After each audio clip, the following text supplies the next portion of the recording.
Section 33(3) and Standing Order 81B of the Senate provide that the Senate may either by resolution appoint a special committee comprising 11 of its members to investigate the matter or investigate the matter in plenary.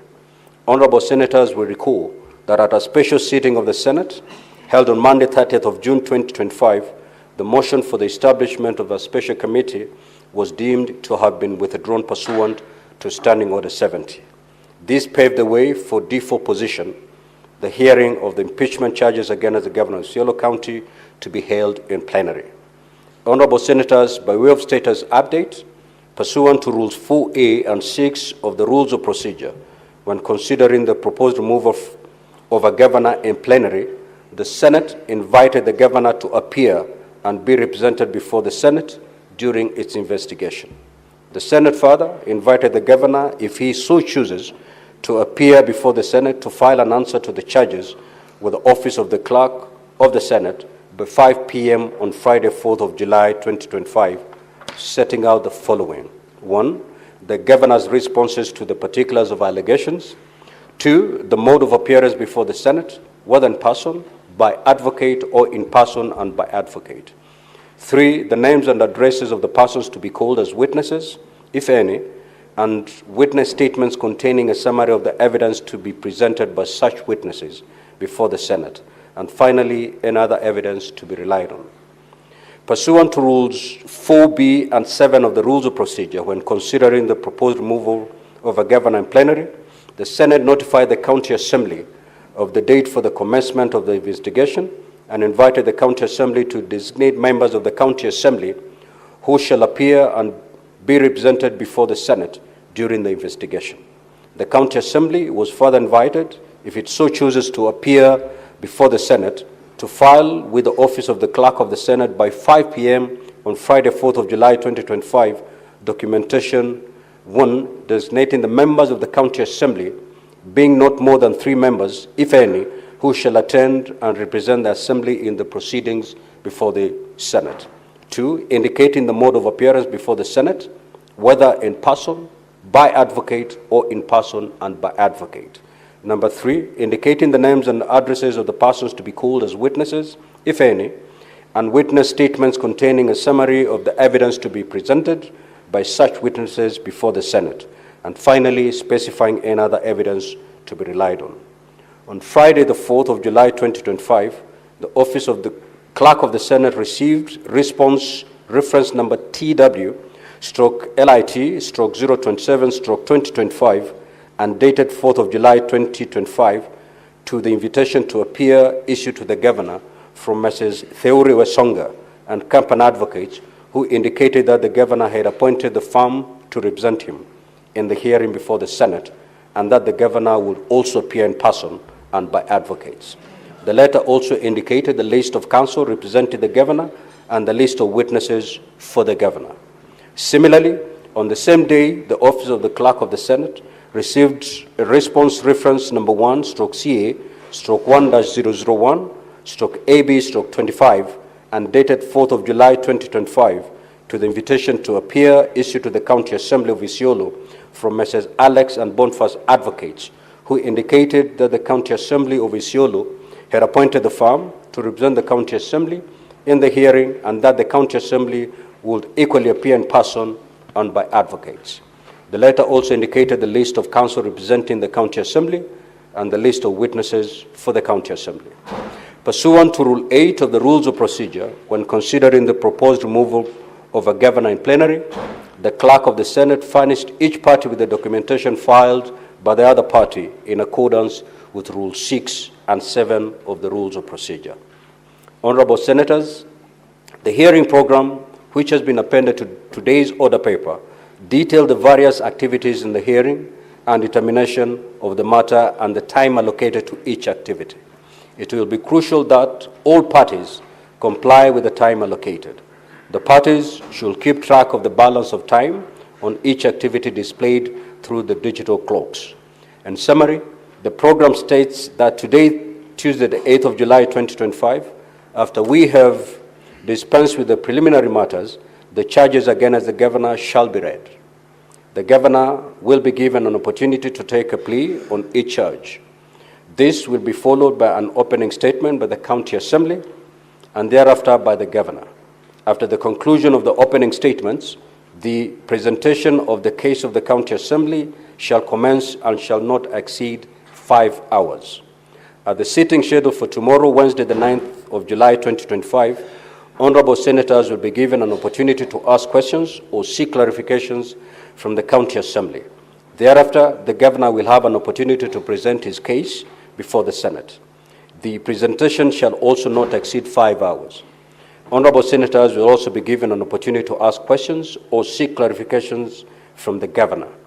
At the sitting scheduled for Thursday, 10th of July, 2025, the closing statements by the parties will be made for a period not exceeding 1 hour each.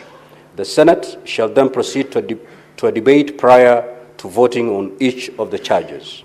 At this stage, a supplementary order paper will be published to facilitate this debate.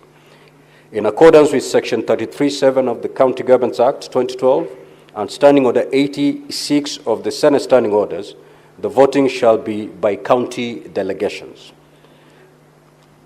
The governor shall cease to hold office if a majority of the county delegations in the Senate vote to uphold any impeachment charge. If, however, the vote in the Senate fails to result in the removal of the governor, pursuant to Standing Order 87, the Speaker of the Senate shall notify the Speaker of the Isiolo County Assembly accordingly. Now, honorable senators, I now invite counsel for the County Assembly of Isiolo to introduce the legal team of the County Assembly and the members of the County Assembly of Isiolo representing the County Assembly by stating the full name and designation of each person. Counsel, you may proceed. Introductions only.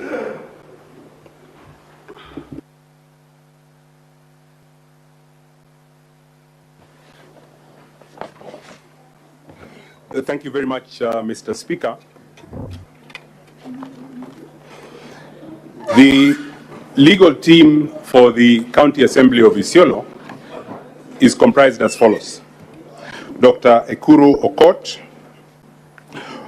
Mwereru Boniface Mawira, Mwirigi Eric Muriuki, Jamal Abdikadir, Chalo Kennedy Maweu, Paul Wafula, Kosgei Alvin Kemboy, Diana Nyaboke, Mugambi Mutua, Hassan Roba, Derek Kombo, Aromo Mariano,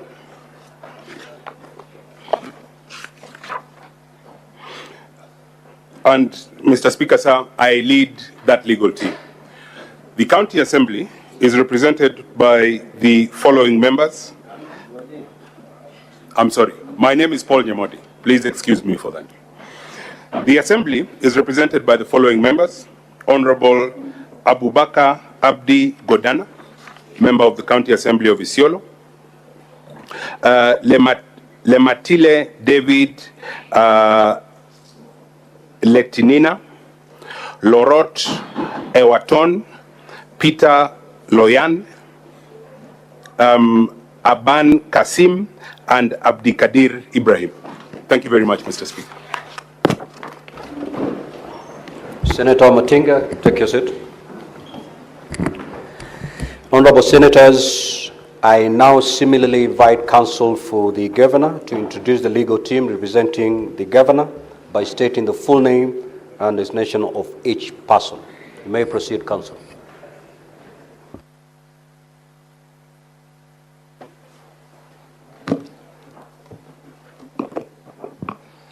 Honorable Speaker, on behalf of the Governor of Isiolo, we have the following team of advocates. We have Elisha Ongoya, who is leading the team. My name is Eric Veuri. We have Elias Motuma. We have Tali Israel Tali. We have Marcelino Leisago, Miriam Rebecca Abong, advocate. We have Ms. Ruth Kiunga, advocate. Nura Abdul Kadir Nura, advocate. Honorable Speaker, we also have Brian Lee Maindi, who is a legal assistant, Brian Gavi, a legal assistant, and Ali Fila, a legal assistant. Honorable Speaker, I believe that we had limited us just to introductions of the advocate.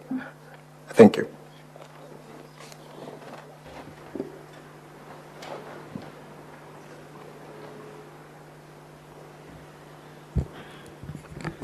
Senator Onyonka, take your seat, please. Now, honorable senators, on behalf of the Senate, I welcome the team for the County Assembly, the team for the Governor, members of public and the media to this Senate and to these proceedings. Finally, I now invite the clerk to call the next order and thereafter read the charges against the Honorable Abdi Ibrahim Hassan, the Governor of Isiolo County. Clerk, you may proceed. Order number 2, reading of the charges on the proposed removal from office by impeachment of Honorable Abdi Ibrahim Hassan, the Governor of Isiolo County.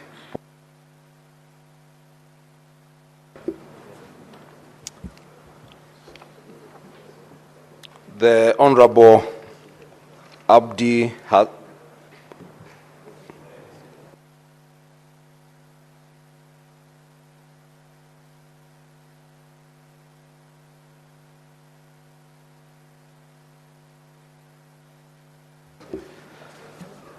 The Honorable Abdi Ibrahim Hassan, the Governor of Isiolo County, please take the stand.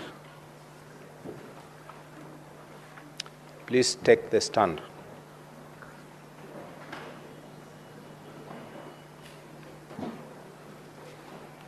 Honorable Abdi Ibrahim Hassan, the Governor of Isiolo County, the charges against you as received from the County Assembly of Isiolo are as follows, and I quote, Ground 1, gross violation of the Constitution and other laws.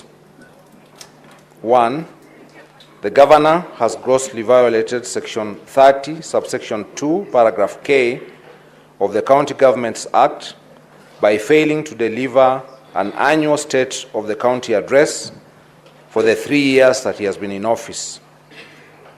2, the Governor has grossly violated Articles 201, paragraph D and paragraph E of the Constitution by employing a bloated workforce, including 36 advisors in the office of the Governor, 31 chief officers, yet the county has only 6 departments, and 2 deputy county secretaries whose positions are not known to law.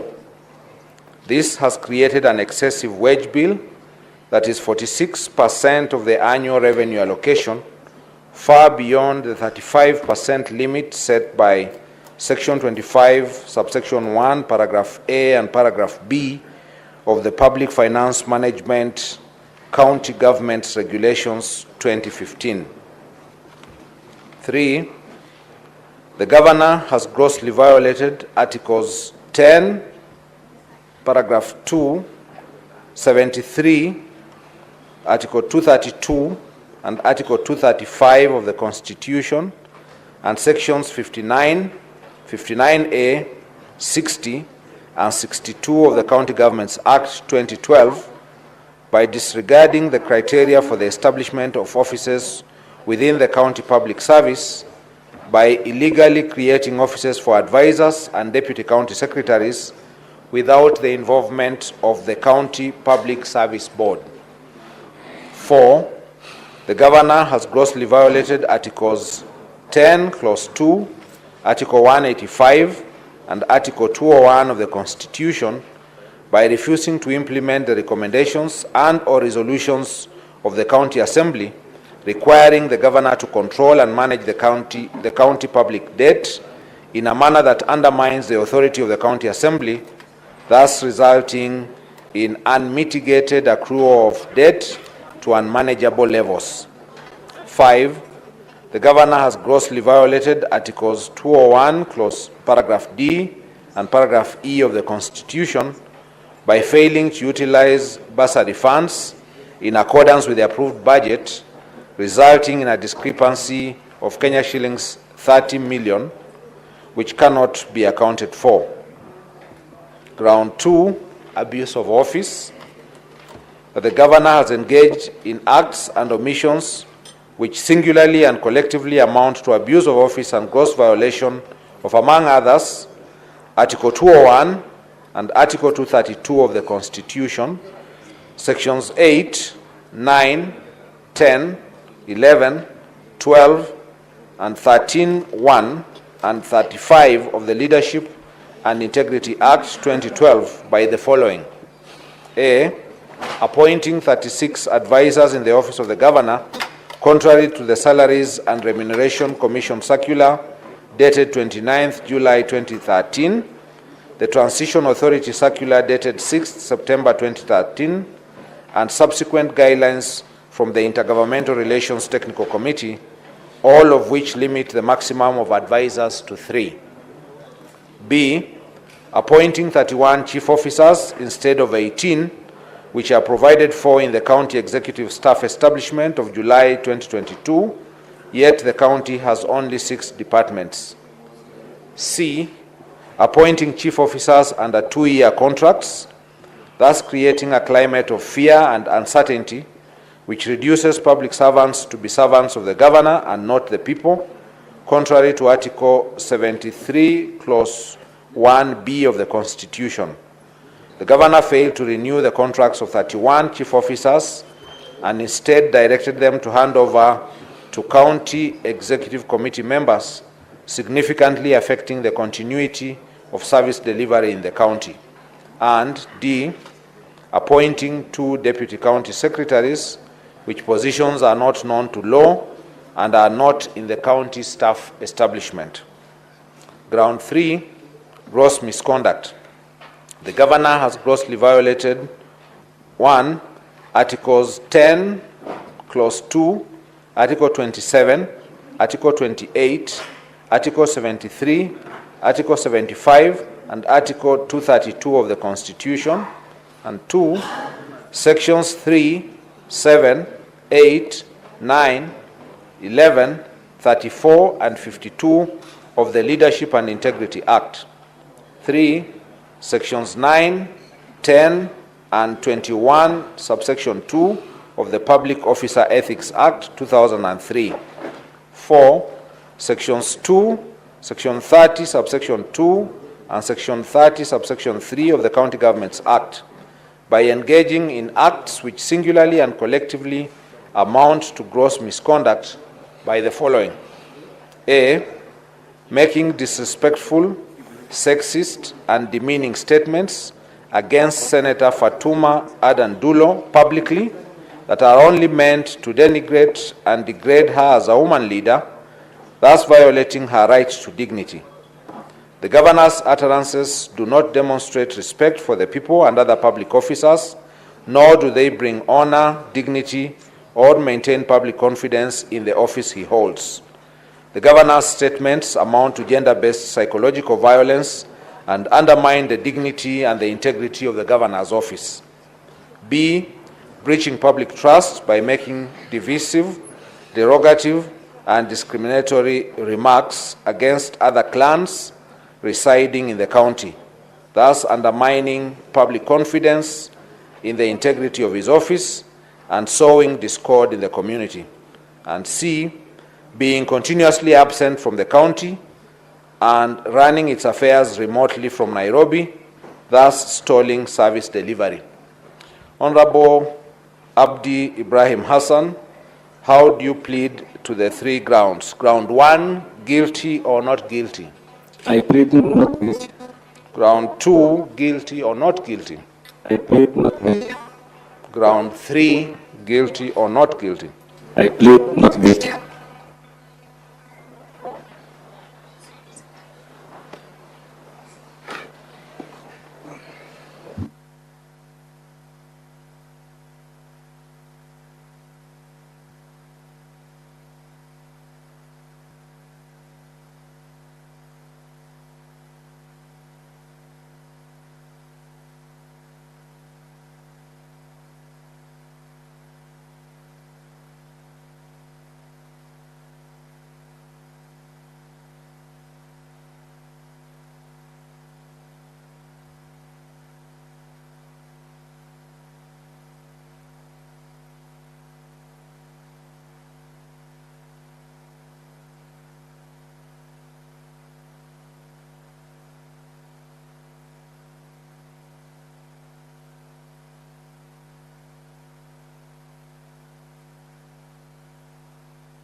Next order, clerk.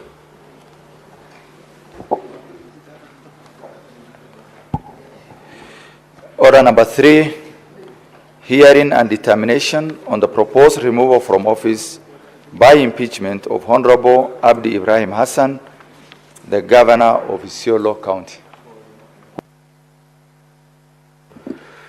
Now, honorable senators and the parties to these impeachment proceedings, before we embark on the main hearing, Rules 14 of the Rules of Procedure demands that if there are any preliminary issues be raised at this juncture.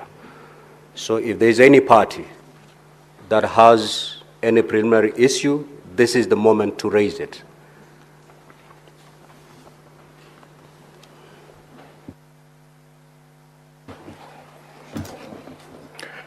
The Honorable Speaker and the Honorable members of the Senate,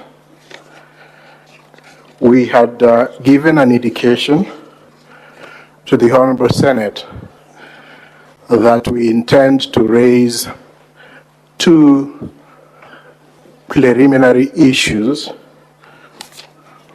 for the consideration of the Senate, and the issue, Honorable Speaker, is contained in Volume 1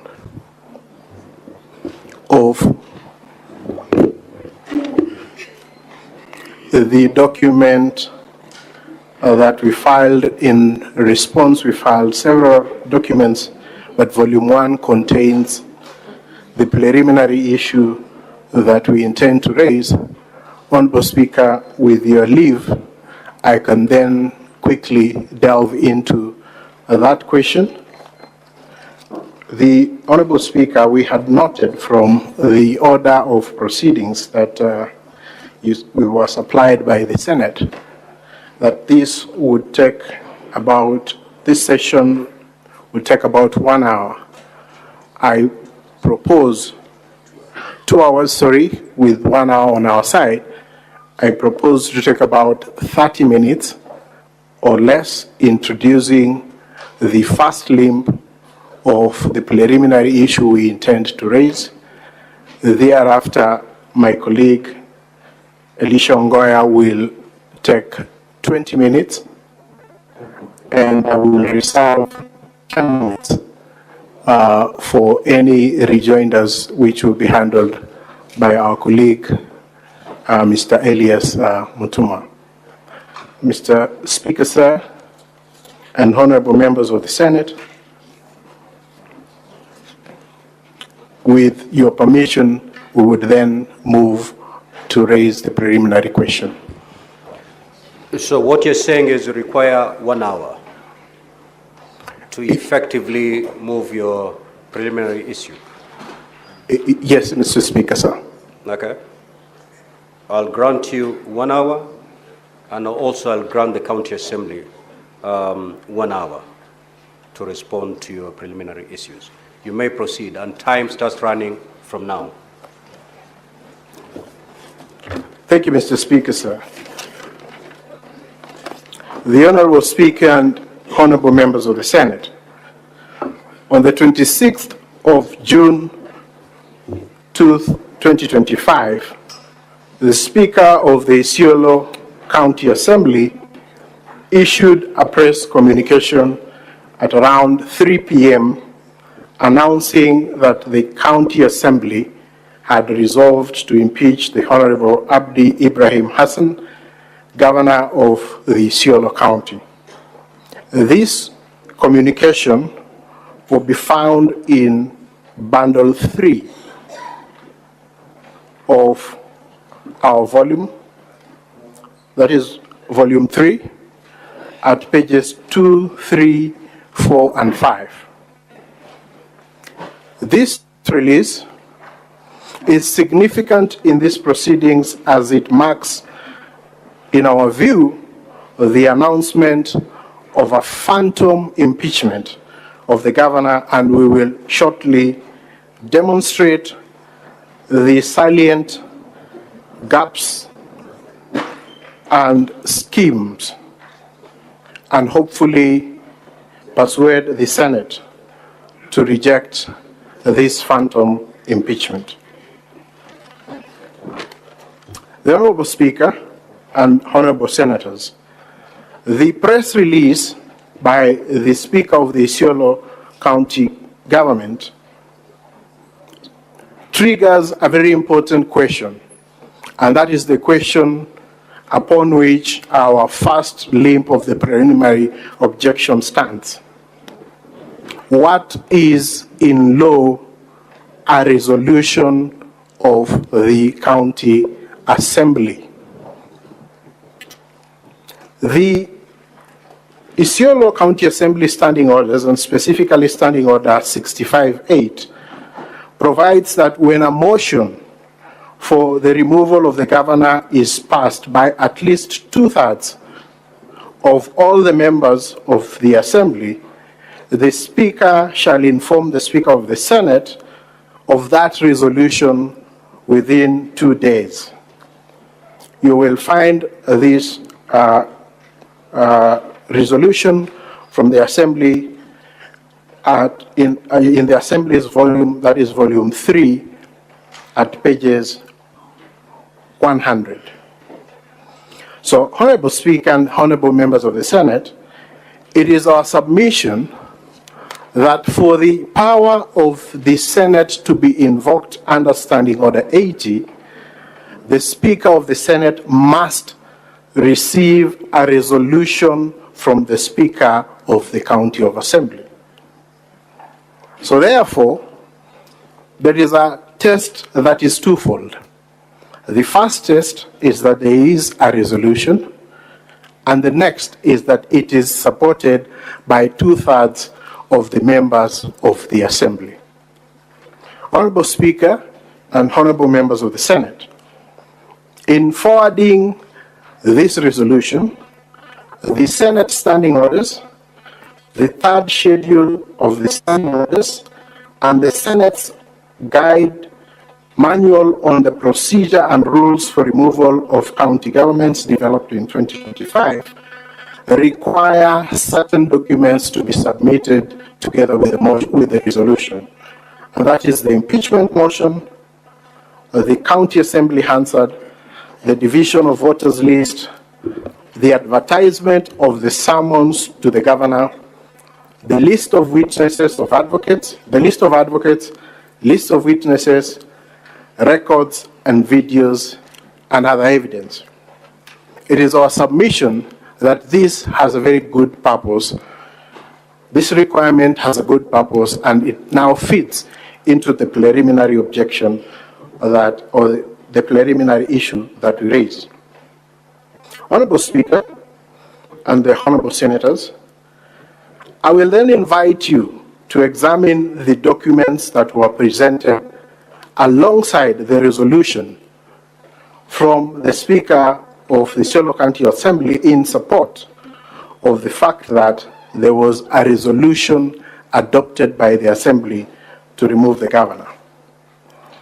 I will refer the Senate to the Assembly documents, and that is at volume 3 of the Assembly documents, that pages 1 to 6, which has the order paper for the 18th, and that order paper ultimately indicates that the motion for the removal of the governor was adjourned to Thursday, the 26th of June 2025 at 2:30. That time is extremely material to these proceedings. The Hansard for the 18th of June 2025 at pages 7 to 14, that is still volume 3 of the Assembly documents, indicates that the proceedings for removal of the governor were also adjourned to 26th of June 2025 at 2:30. At pages 15 and 16, that is still of volume 3, there is an invitation to the governor to attend. That invitation invites the governor to attend the assembly on the 26th at 9 a.m. Honorable Speaker,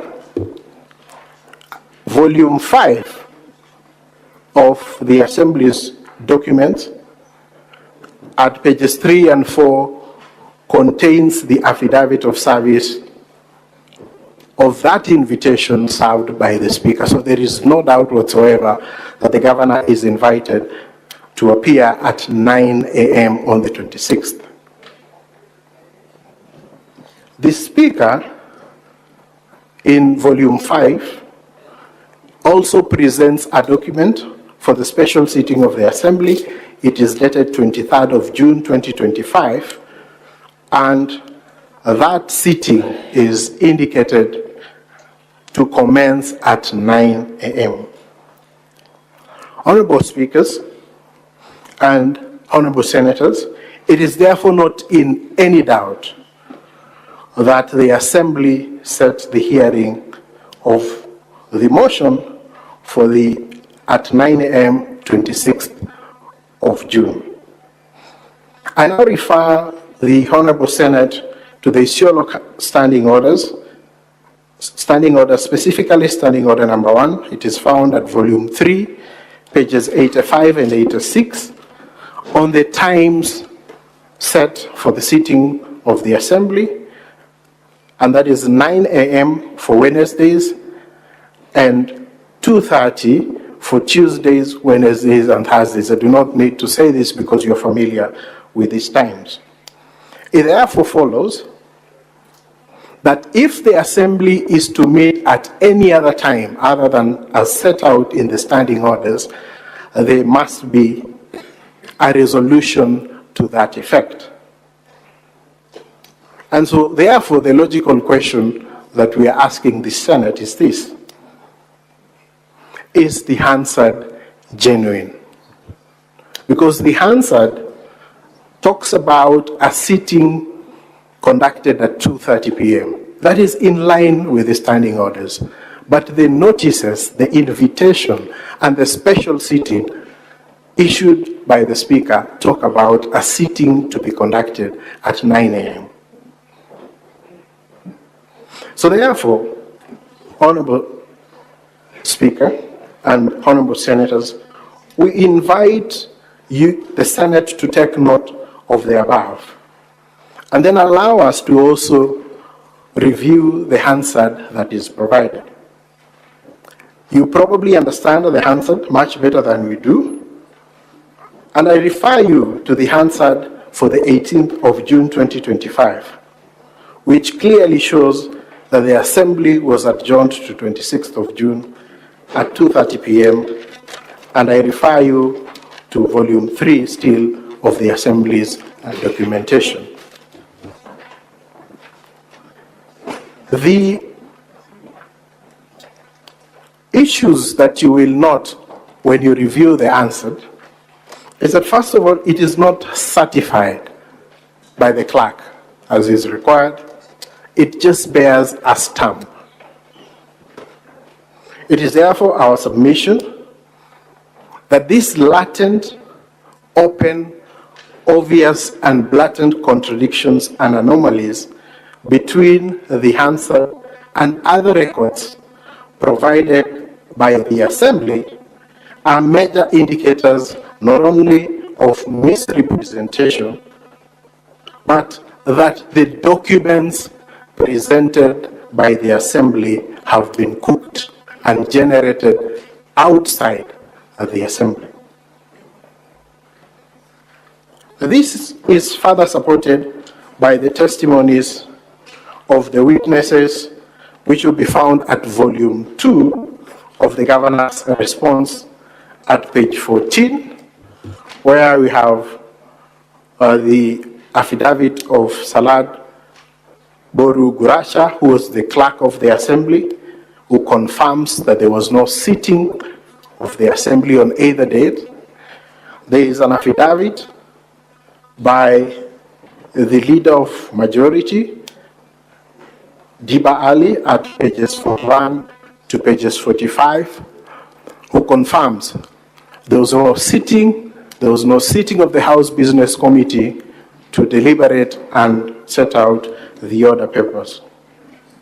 Further, we have the affidavit of Shaban Mzungu, who was in charge of security at the Assembly on that particular day, and he confirms that there was no sitting of the Assembly.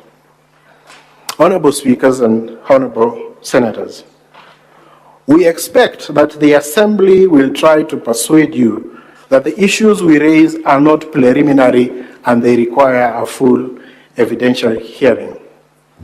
But allow me, Honorable Speaker and Honorable Members of the Senate, to refer you to the Assembly's submissions on the preliminary objection, because they have filed submissions on the preliminary objection and they have quoted a decision.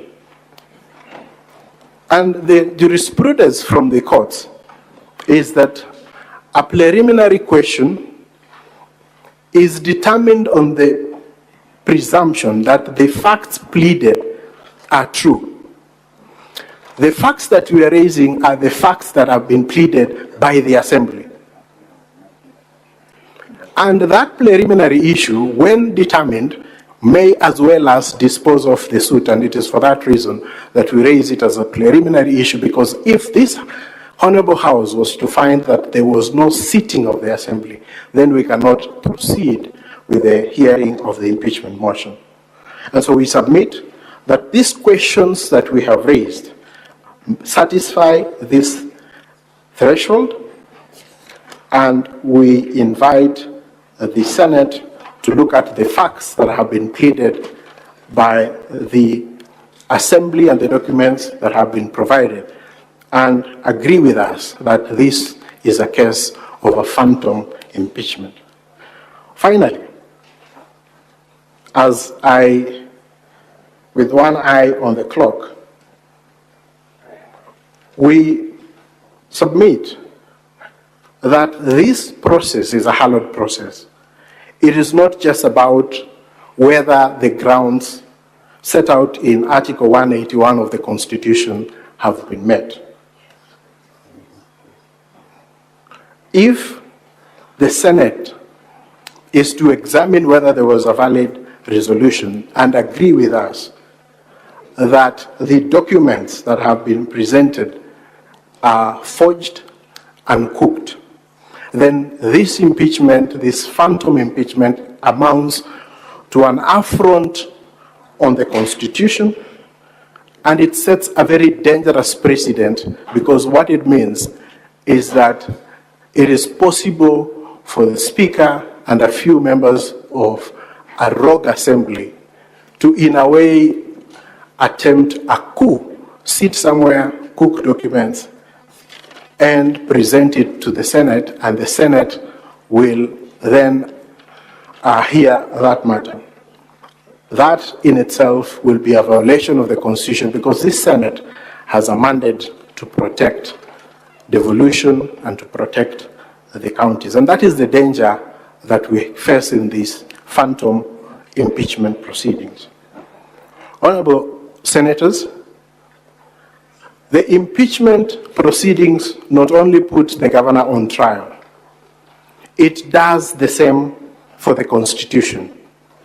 It does the same for the Senate, for the members of the County Assembly, for the witnesses, for the lawyers on either side, and ultimately, the Kenyan people. It is our humble submission that the Kenyan people vested the power of impeachment in the Senate because they expected that the senators had special qualities, numbers, and temperament to rise to the occasion, and we urge this House to rise to that occasion.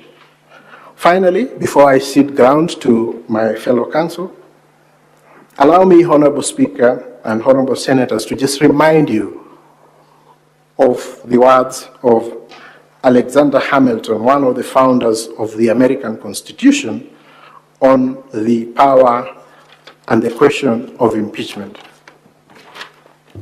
Hamilton explained that the senators were seen as the ideal arbiters in an impeachment process because the Senate would be a tribunal sufficiently dignified and sufficiently independent of the actual interest aligned in the subject of an impeachment. We urge this House to rise to this occasion, and we respectfully urge the Senate to review the material that we have provided and to find that there was no sitting of the Assembly that gave rise to the resolution that is before you for consideration. And Honorable Speaker and the Honorable Senators, I thank you for the opportunity you have accorded us to address you on this issue, and I invite my senior Elisha Ongoya to take us on the second limb of our preliminary issue.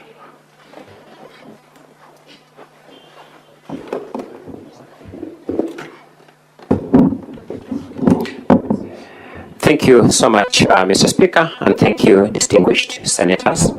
As indicated, my name is Elisha Ongoya, lead counsel for the governor.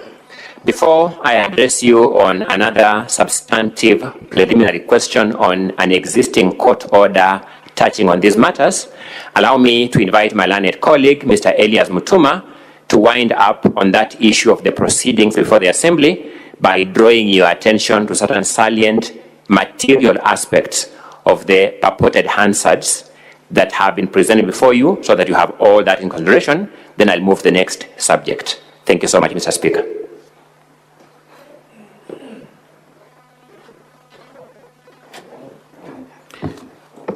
Thank you, Mr. Speaker, sir, honorable senators, for the opportunity. The council representing the County Assembly will be here shortly to try and convince you that what we have raised is not a preliminary objection, but requires an interrogation by way of listening to witnesses and making a determination based on what they will say. But our submission is simple, honorable senators, that what we have raised is a pure PO that can be addressed and determined based on what has been presented by the County Assembly of Isiolo. Honorable senators, my understanding of Hansard's records is that they are a verbatim record of what transpires in a House proceedings. Therefore, they are able to tell us exactly what happened on the day that that motion is said to have been passed. We have raised an issue with proceedings that are said to have taken place on the 18th of June 2025 and proceedings that are said to have taken place on 26th of June 2025. Honorable senators, with your kind permission, kindly hold your volume 3 of the County Assembly's documents. I will take a very short time to take you through the Hansards And this being a house that is also a house that is very much familiar with proceedings in the house, you'll be able to tell me whether there is anything that took place there. At page 7 of that bundle, we have been presented with what is said to be the proceedings of 18th of June 2025. Page 7 of 7 of volume 3 of the documents. Page 7. We see the House purportedly sitting for the first time. There is no communication from the chair. There is no calling of orders by the clerk. Straight away, the mover of the motion proceeds to execute the business of the day. Look at it. It is straight away withdrawal of the motion on the impeachment of Isiolo County Government dated 10th June 2025. What does it begin with? Honorable Abubakar Godana. Honorable Senators, who presided over this session? There is no invitation from the Speaker for the mover of the motion to proceed and execute the business of the day. Let's proceed. Honorable Abubakar Godana proceeds and proposes a motion to withdraw the previous motion and invites two members of the County Assembly, Honorable Nicholas Lorot and David Nyoro, to second the motion. Without again the intervention of the Speaker, these two members rise and they proceed to second the motion. So who invites them to the floor? Who is presiding over this House? Let's go on. The two members support the withdrawal of the motion, and the Speaker now is seen for the very first time. There is no question put to the members. There is no vote that has taken place, but the Speaker proceeds to say, the members, the notice of the special motion or the removal from office by impeachment, the Governor of Isiolo County issued on Tuesday 10th June 2025 has been officially removed as requested by the mover, Honorable Bakar, member for Sericho Ward. We now proceed to the next business. So who approved this withdrawal? Who approved this withdrawal? Where is the vote? Let's proceed. Honorable Senators, we proceed to the Hansard now of 26 when the Governor is being purportedly impeached. That's at page 23 of the same document. There is a communication from the chair. The first order of business, you will come across the order paper at page 17, where we have a total of 8 orders of the day. 8. But when you go to page 23, we do not see the clerk calling out the orders. Just look at it. It is the Speaker directly proceeding to make a communication. Is that an anomaly, Honorable Senators? We are all familiar with the business of the day. But what intrigues me more, Honorable Senators, the first order of the day here is to lay on the table the purported public participation report, which is done by Honorable David Lemantile, allegedly. He prosecutes his motion and argues on the public participation. Let's go to the end at page 31.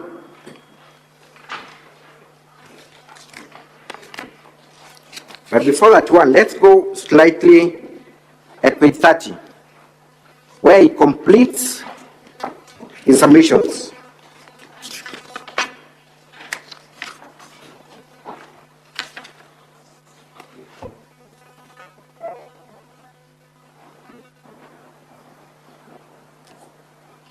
After laying the paper, public participation, we now see Honorable Peter Losu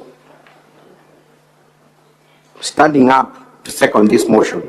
Who has invited him to second this motion? Out of nowhere, he's not invited by anyone, but Hansard show that he rose to second this motion.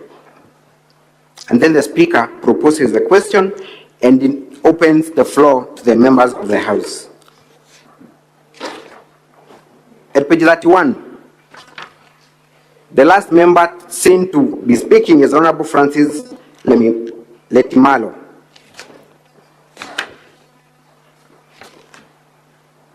The Speaker now puts the question. So what happens after the question was put, Honorable Senators? There is no record whatsoever of what transpired. Nothing. A question is put, there is no indication that the House actually endorsed the public participation report. That answer is left hanging.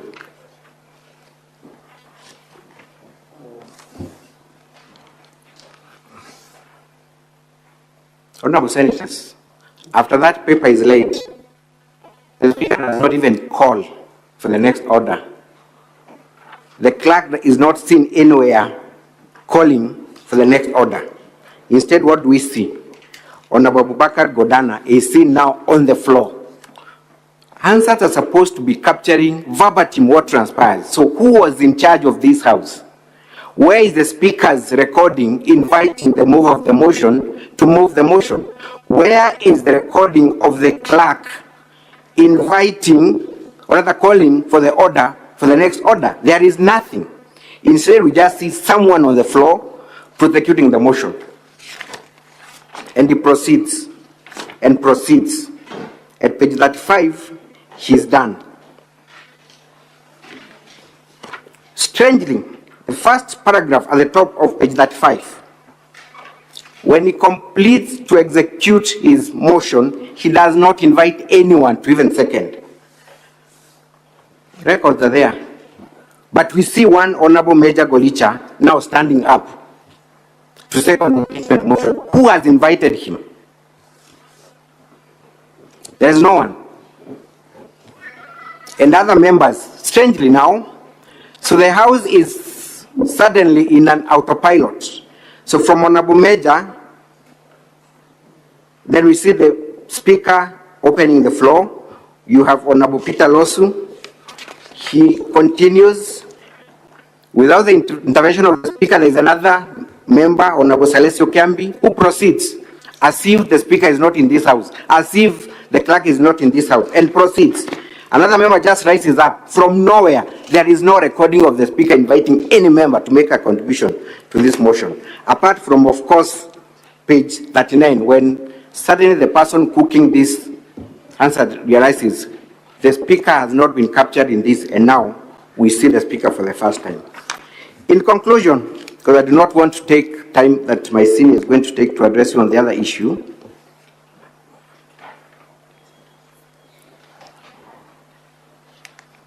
look at page 41.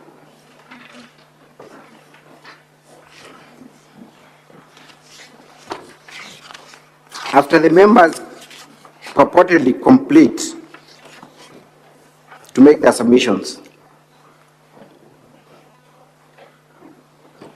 the Speaker makes very strange remarks, and I quote at page 41. Clerk, is the governor or his legal representative available? Sergeant at Arms, can you check around if the governor or his legal representative are present? The Speaker does not even take time to communicate to the House whether the governor had been invited. He does not even read that invitation notice as required. So why is he calling for the governor, whom Learned Counsel had told you was invited to appear at 9 and we at 2 o'clock? The Speaker is not seen anywhere saying that we invited the governor by this letter and he has not come, but instead asked the clerk to check whether the governor is available anywhere.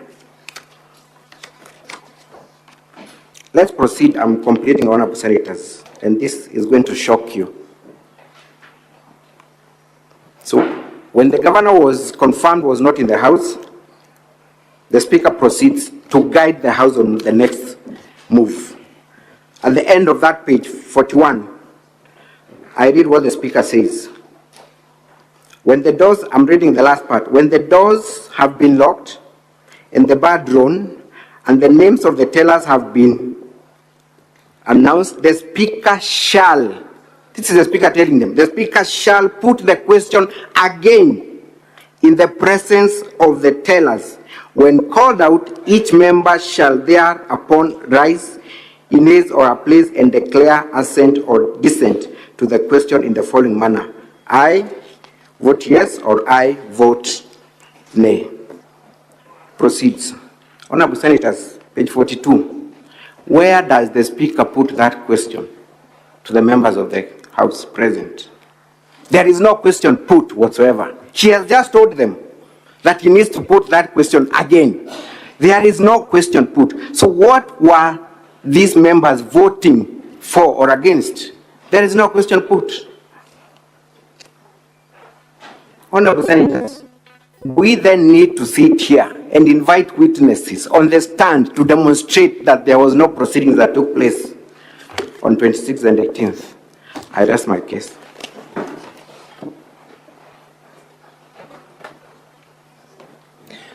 Thank you, Mr. Speaker, and thank you, distinguished senators. I'll proceed to argue the final limb of the objection, but just to cap up what my learned colleagues have told you, that if before you is a purported Hansard in the form and content that you have been taken through, if before you is a purported Hansard that no one has taken the courage of his or her conviction to certify, if somebody brought before this House a Hansard that is not certified, because certification is done by a particular officer whose signature we can tell, is what is before you a Hansard of the County Assembly of Isiolo or a mere piece of paper?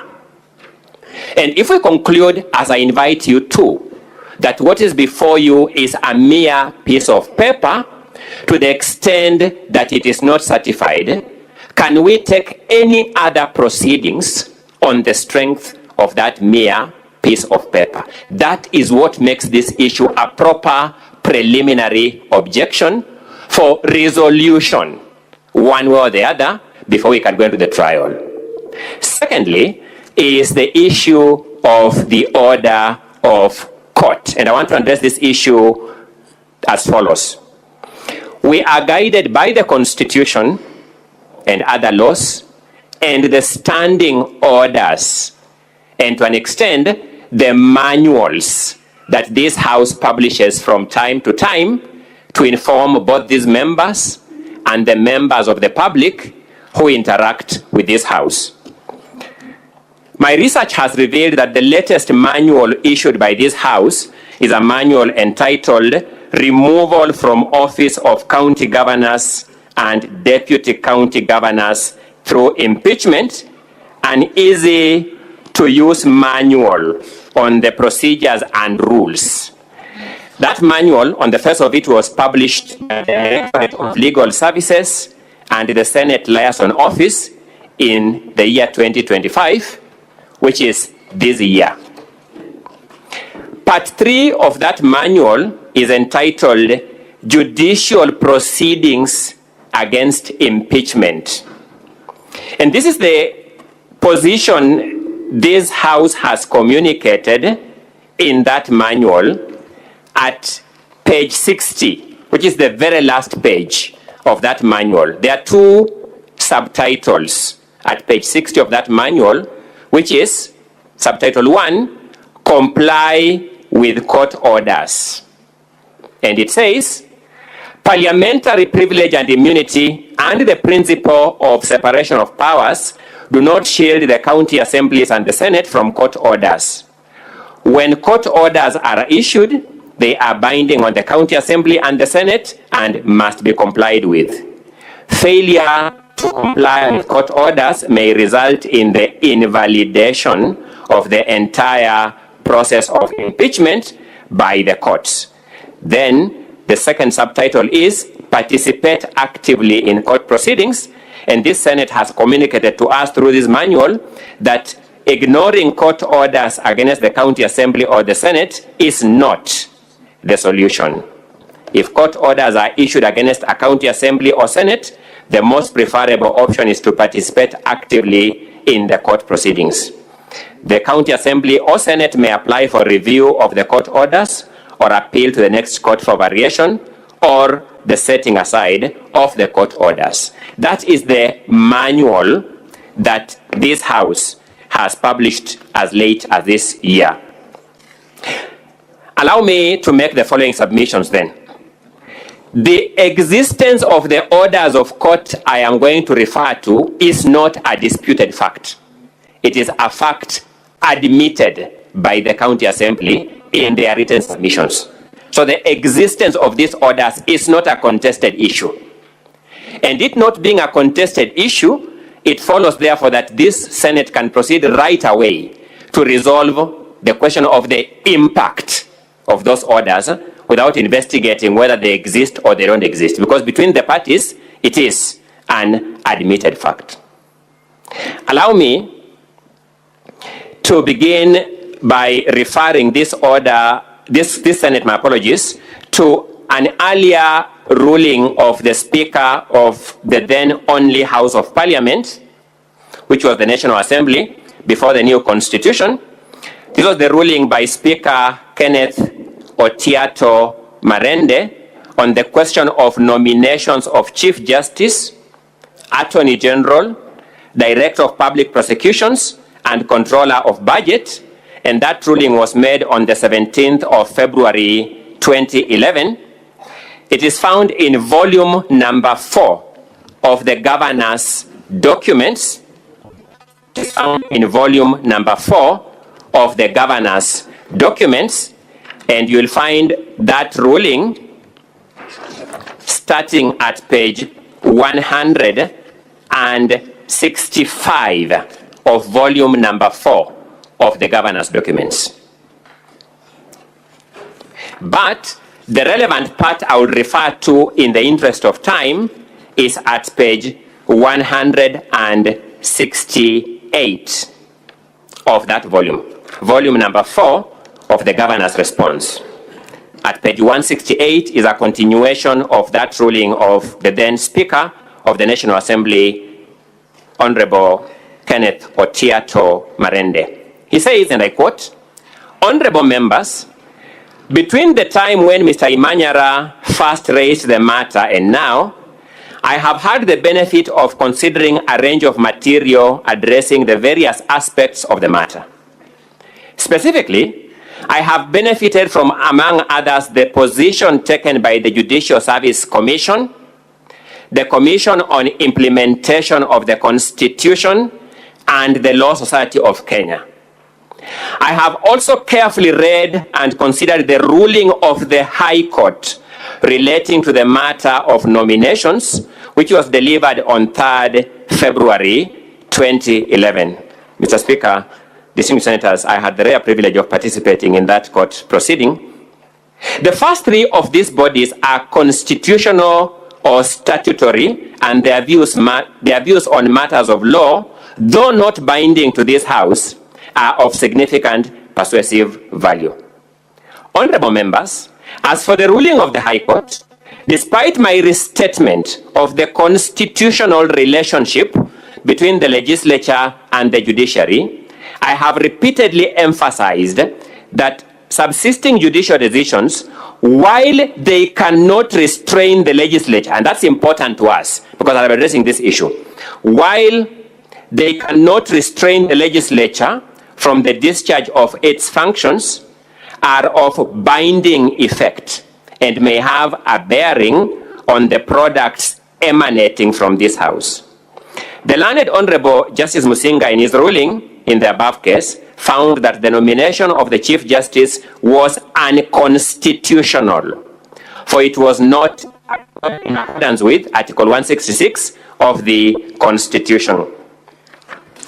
I'll then proceed to page 169 of that volume in the interest of time.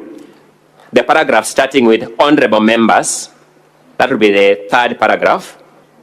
Although I have read that this court decision does not stop the National Assembly from proceeding with its work and cannot determine for the House how to proceed, it must be noted, as matters currently stand, any decision made by this House on the nomination, though perfectly procedural from the point of view of the legislature, outside the legislature, it is, to the extent that it does not accord with the ruling of the court, null and void for all purposes.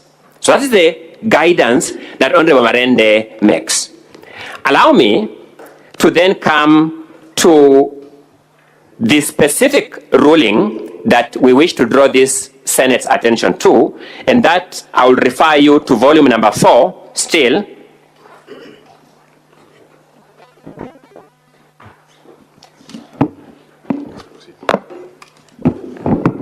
Thank you so much, Mr. Speaker. And as somebody who has been here multiple times, I'm always impressed by the support we get from the administrative teams in this Senate that may have to go on record in the interest of posterity.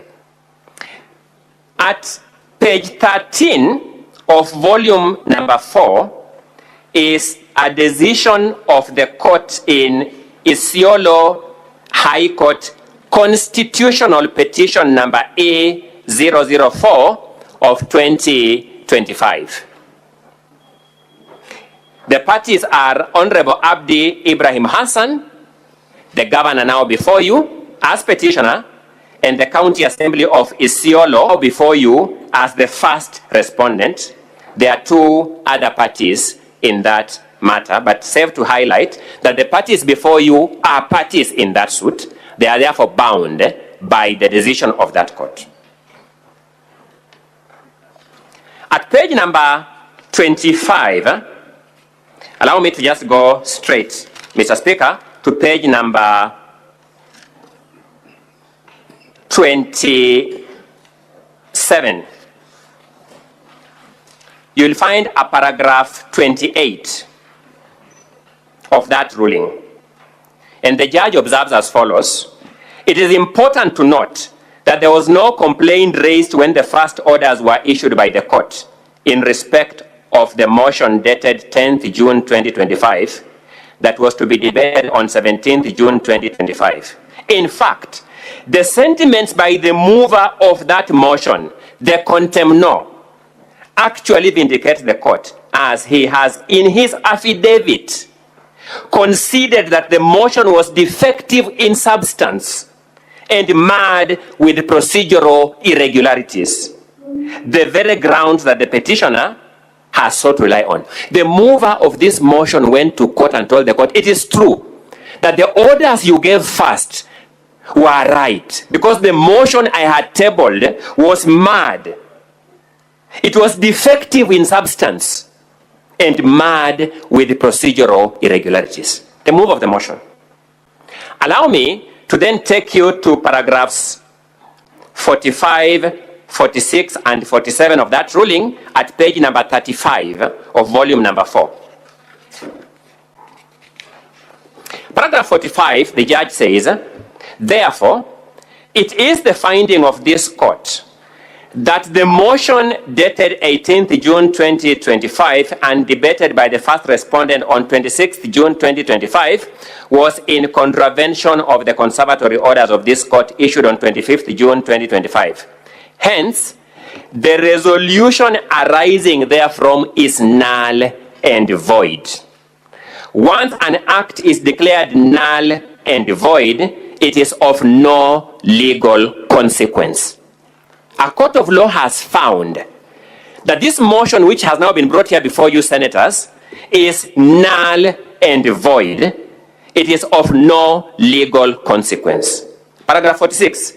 As stated, the resolution has evidently been submitted to the Speaker of the Senate. It is thus upon the Senate, once informed of the orders herein, which I'm now doing, Mr. Speaker, distinguished senators, to determine if it will proceed to handle the said resolution, thus abating a blatant disregard of the rule of law or the respect of orders. The matter at hand calls for a stand to be taken by the constitutional organs involved. What they choose to do will have set a precedent on the necessity for compliance with court orders. It is a choice between anarchy and constitutionalism. Distinguished senators, the judge is saying this. The judge is saying, I am aware. I cannot stop you from doing your work. So he's saying, proceed and go to Senate. And that, to my mind, was an extremely wise move by the judge, considering historical pleas for there to be institutional committee between institutions and to respect the powers of each organ. But the judge is saying, so you decide for yourselves how you will proceed. I have made a finding that that motion is null and void and of no effect. I want to contradistinguish this with other scenarios that the other side will draw your attention to shortly. The judge has not issued a conservatory order against this Senate. The judge has made a determination on the validity of the motion purportedly debated and purportedly approved by the County Assembly of Isiolo. The judge has made a determination. It is null and void and of no legal consequence.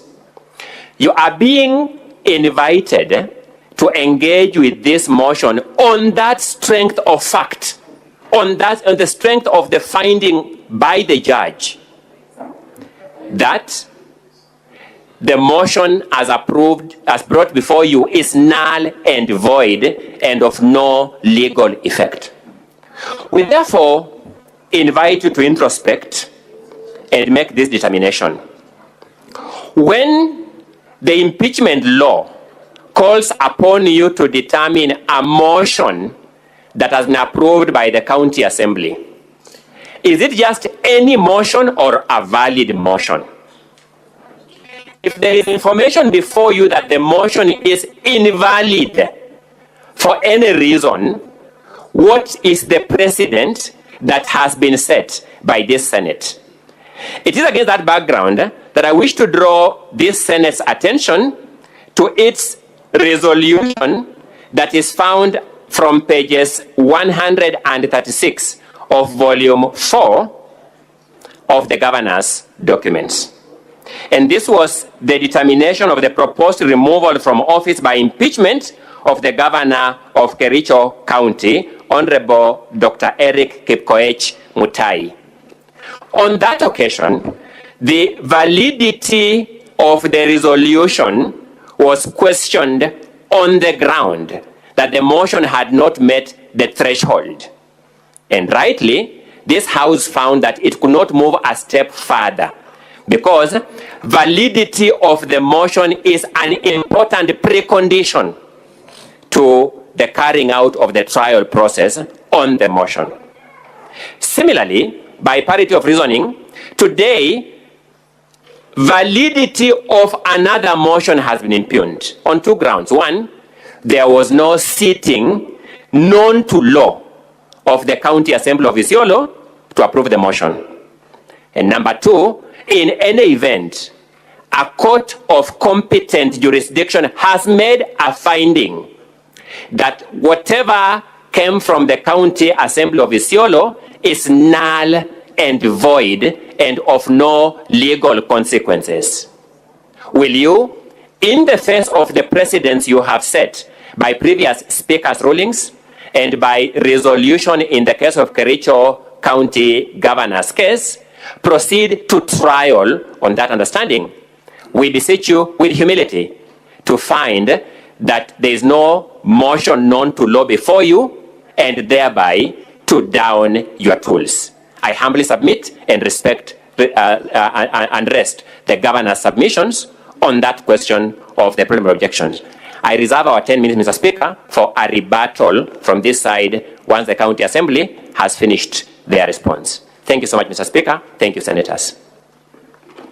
Counsel for the County Assembly.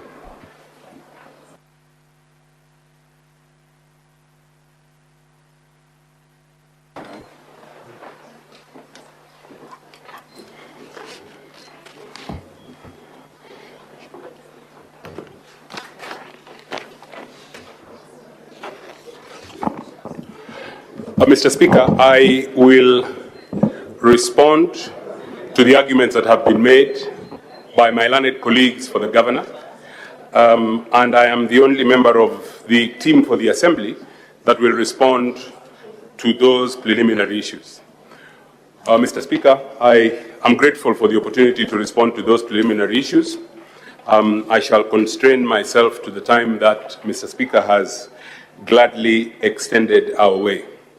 Mr. Speaker, I wish to start my response to those preliminary issues by stating that a preliminary issue, by definition, must be an issue that goes to the ability of this House to entertain the motion before it. It cannot be an issue that is merely important to the governor. It cannot be an issue that is merely important to the governor. Sorry, I cannot see my time. Thank you very much.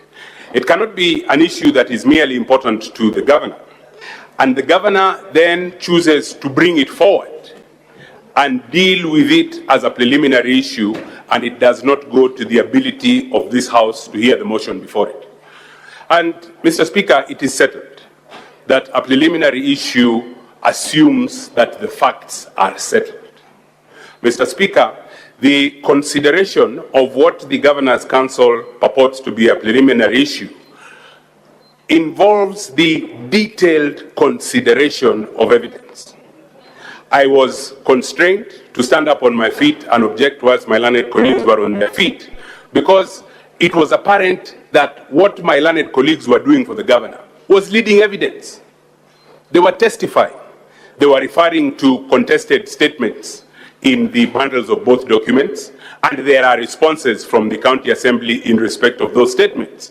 And those statements must be tested by way of cross-examination. And only once the evidence is laid before this House and it is tested, like the Assembly is entitled to do, then can this House make up their minds as to whether or not those issues hold any water. I am not saying that this House should not consider those issues, but what I am saying emphatically is that this House should not consider those issues as issues that are preliminary to the determination of the motion. There are issues in the motion, and I will demonstrate in a moment how those issues are indeed issues in the motion. I will choose, or I have chosen to respond to the issues that were argued by my learned colleagues for the governor, using a slightly different framework from what they did.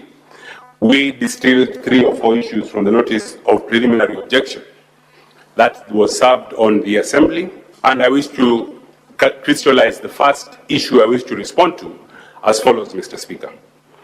That the governor challenges the validity of the impeachment motion in light of the declaration by the High Court of Kenya sitting in Meru that the impeachment proceedings are a nullity. It is correct, as was submitted by Mr. Ongoya, that it is not contested that indeed there are orders that were issued by the High Court of Kenya sitting in Meru in respect of these proceedings. But what is contested, and I doubt we will agree on this, is the effect of those orders on these proceedings. Mr. Ongoya and his colleagues say that the effect of those orders on these proceedings is to invalidate them, and this Senate should therefore down its tools. We disagree. I submit, and I wish to submit, Mr. Speaker, and emphasize that elections to offices, such as those occupied by the members of this House, are conducted by the people of Kenya in furtherance of primordial sovereignty. Mr. Speaker, the exercise of removal of an elected official, such as the removal of a governor, is therefore, in my submission, the flip side of that exercise of primordial sovereignty. And as authority to my submission, I wish to refer, Mr. Speaker and members of this House, to the provisions of Article 1 of the Constitution.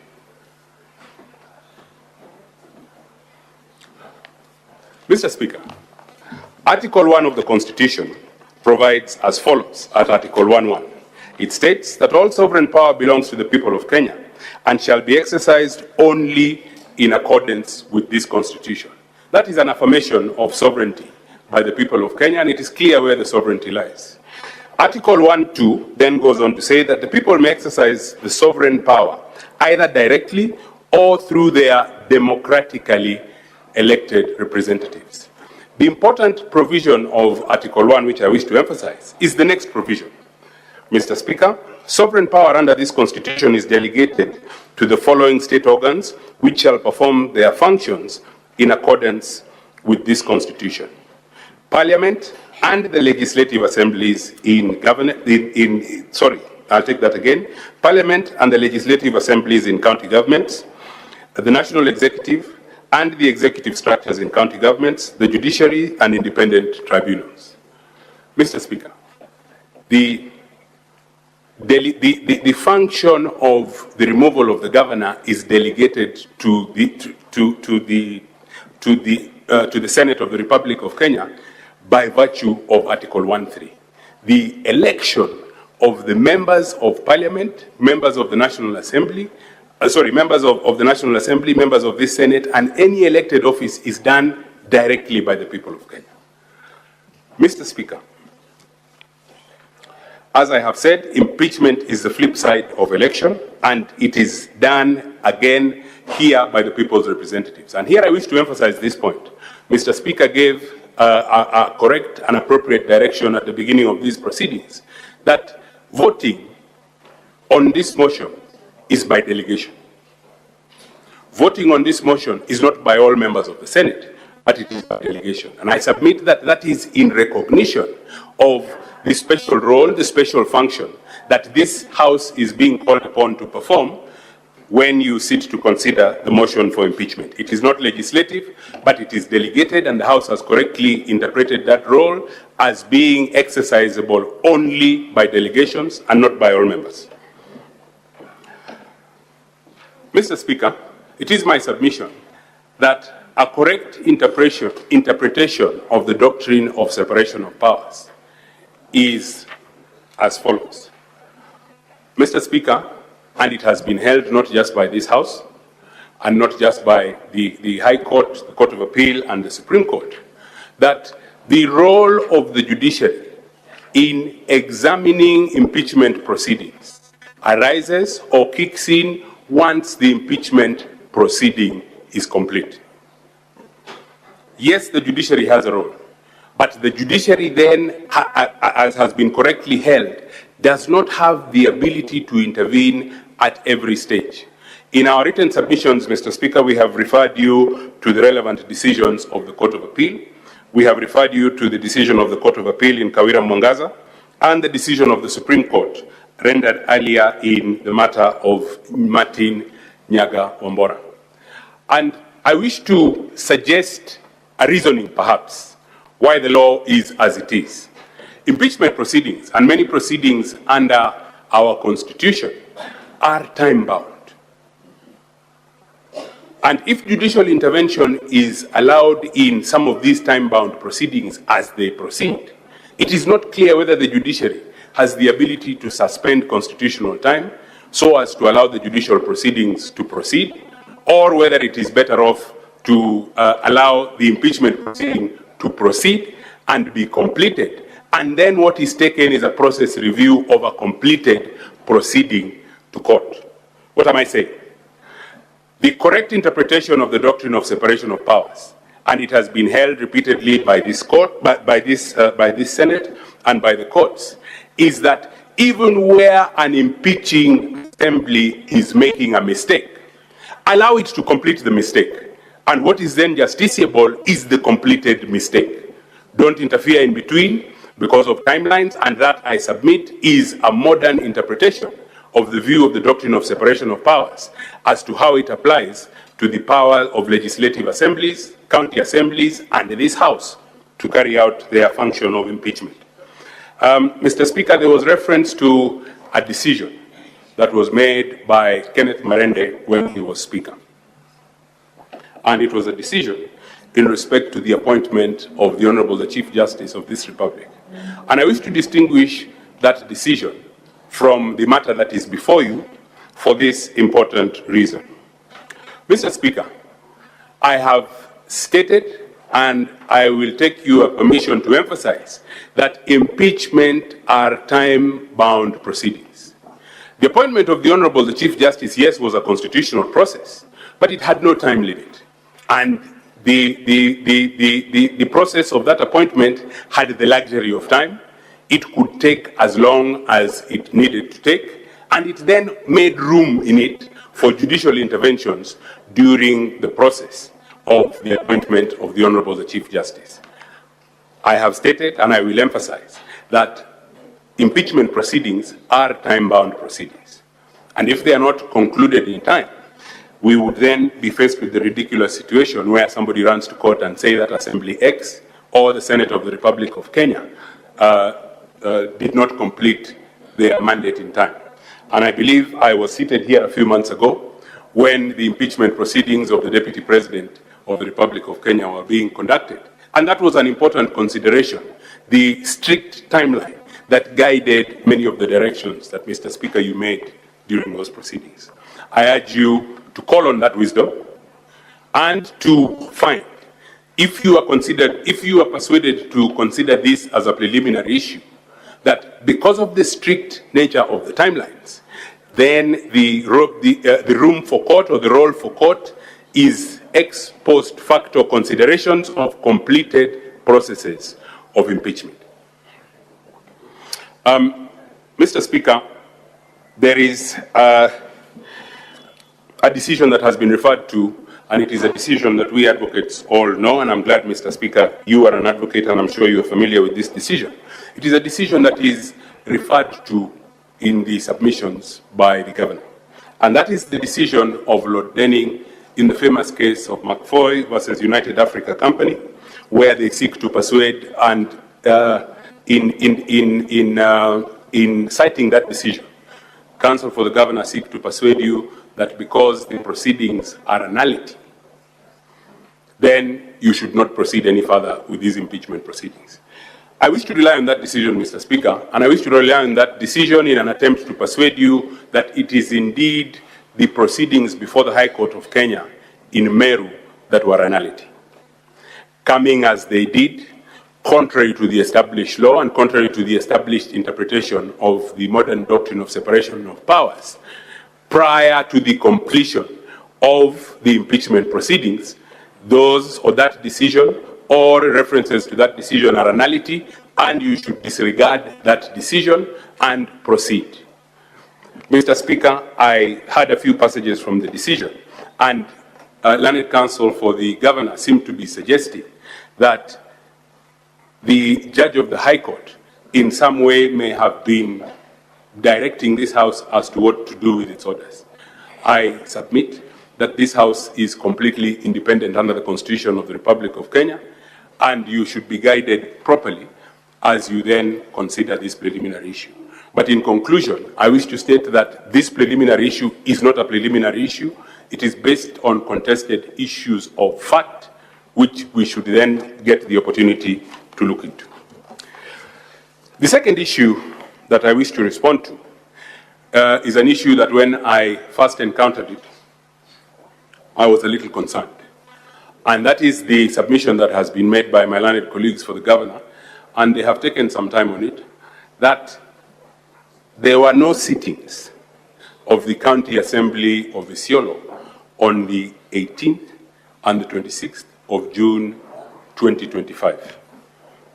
They have used that submission in support of several grounds of their PO, and I wish to respond to that ground, and I wish to ask the House to apply it to all instances where they have made reference to the fact that indeed there were no sittings on the 18th and the 26th of June 2025. I wish to submit that that argument, with tremendous respect to the governor and his team, is self-defeating. And it is a self-defeating argument if you look at it from this perspective. Mr. Speaker, it is the proceedings of the County Assembly of Isiolo of the 18th and the 26th of June 2025, that the governor has taken to the High Court in Meru, and it has resulted in the decision of Mr. Justice Nyaga, sitting in the High Court in Meru, which is set out, the order arising from Mr. Justice's decision is on, Mr. Justice Nyaga's decision, is on page 6 and 7 of volume 3 of the governor's document. And the ruling itself is to be found between pages 13 and pages 37 of volume 4. And having based substantive legal proceedings on the proceedings of the County Assembly of the 18th and the 26th of June 2025, it then cannot fall from the governor's mouth to come here before you this morning and assert that there were no proceedings. They have based substantive legal proceedings on the fact that there were proceedings. They have gotten certain orders from the High Court in Meru, which orders they seek to bring before you and urge you to declare the proceedings a nullity. I submit that they cannot.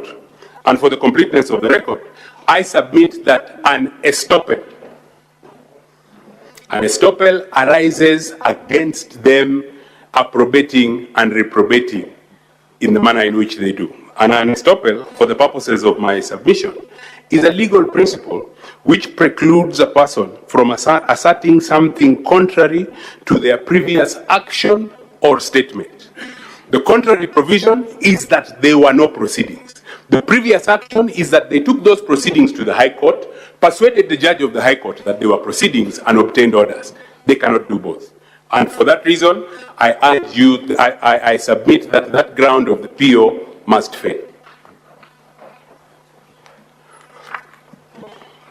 There is the issue that my good and learned friend, Mr. Theori, commenced with, and I wish to crystallize that issue as the threshold issue. The short and sharp answer to the threshold issue is that threshold, the determination of whether or not a motion surpasses the threshold required in law requires the consideration of testimony of evidence from both sides. And the consideration of evidence must of necessity, Mr. Speaker, include the testing of that evidence. There are witnesses that the governor has brought, and there are witnesses that the governor has brought and their testimony was referred to in support of this submission. We, as the advocates who are present for the County Assembly, wish to test that testimony. We do not believe that what has been stated in those statements is correct. Those facts, Mr. Speaker, are therefore contested.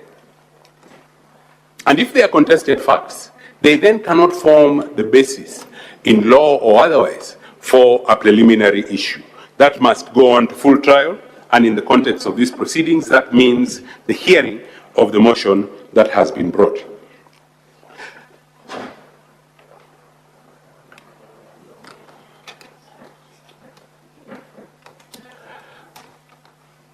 Mr. Speaker, one of the reasons that the governor gave for in support of the submission that the threshold has not been surpassed was the fact that the minutes in support of those, of the Hansard, sorry, not the minutes, Mr. Speaker, in support of those two proceedings were not signed. Mr. Speaker, we note that one of the governor's witnesses is the clerk of the assembly, the County Assembly of Isiolo. Most unusual in the circumstances, because it is the clerk's responsibility to sign those Hansard proceedings. We look forward to the opportunity, Mr. Speaker, to test the testimony of the clerk and get the clerk's explanation. And we believe this House can only benefit from that explanation from the clerk, who is charged with the primary responsibility of certifying those minutes, as to his explanation as to why those minutes were not certified. The clerk is a witness. He has put in a witness statement or an affidavit, and we wish to test his testimony. Mr. Speaker, it is my submission that with the facts contested as they are, it is then difficult to use those facts to then make a determination on the preliminary issue.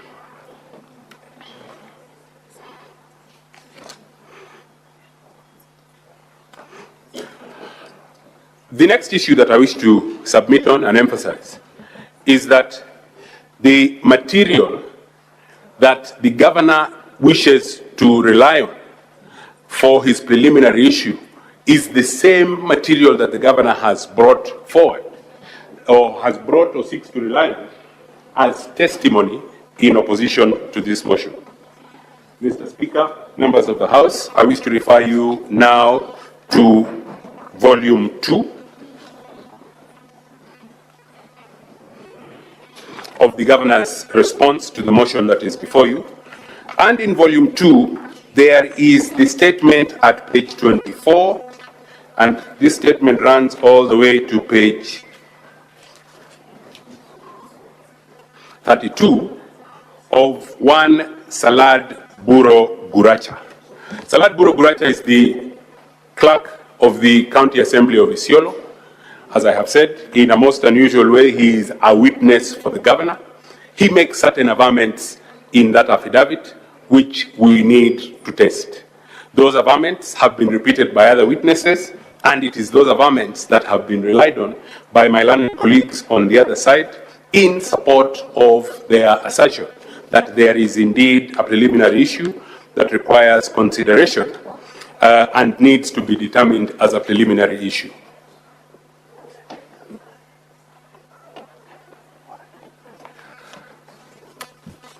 Mr. Speaker, I wish to cede the remainder of our time to my colleague, Mr. Mawira, but as I take my seat, Mr. Speaker, I wish to make the following suggestion. Mr. Speaker, it is apparent in a rather blatant manner that the issues that have been brought as preliminary issues before you are not preliminary issues, whereas they may be issues that are fit and proper for the determination of this House, but they are not fit and proper for determination as POs. My suggestion, Mr. Speaker, is that the PO be dismissed and that the governor has an opportunity then to ventilate those issues in his evidence in opposition to the motion, and that this House then makes a determination on those issues once it has had the benefit of hearing testimony from both sides, and both sides have had an opportunity to test that testimony. How much of that?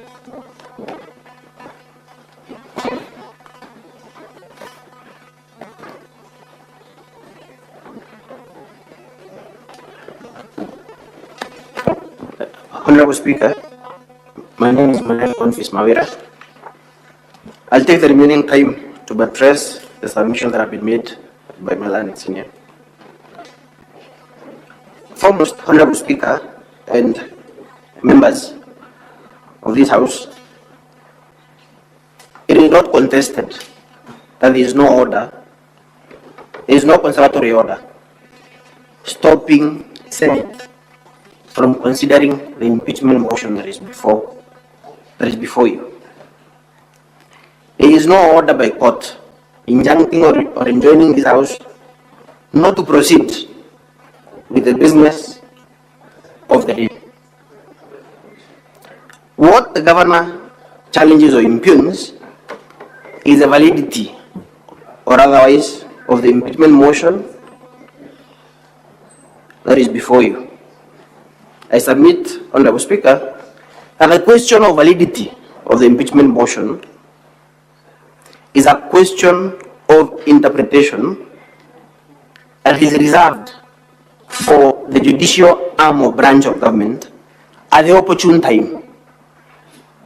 As my learned senior, Nyamoji, has already submitted, we have authorities in the submission that we filed in response, and this Honorable House has given rulings in previous matters, including the previous ruling in the impeachment, in the matter of the impeachment of the governor of Kericho County, that legislative processes that are before Parliament, the moment this House or Parliament is seized with a resolution by a county assembly, to remove the governor from office, this House becomes irreversibly seized of that impeachment motion, and no order of court can stop this Honorable House from conducting its business.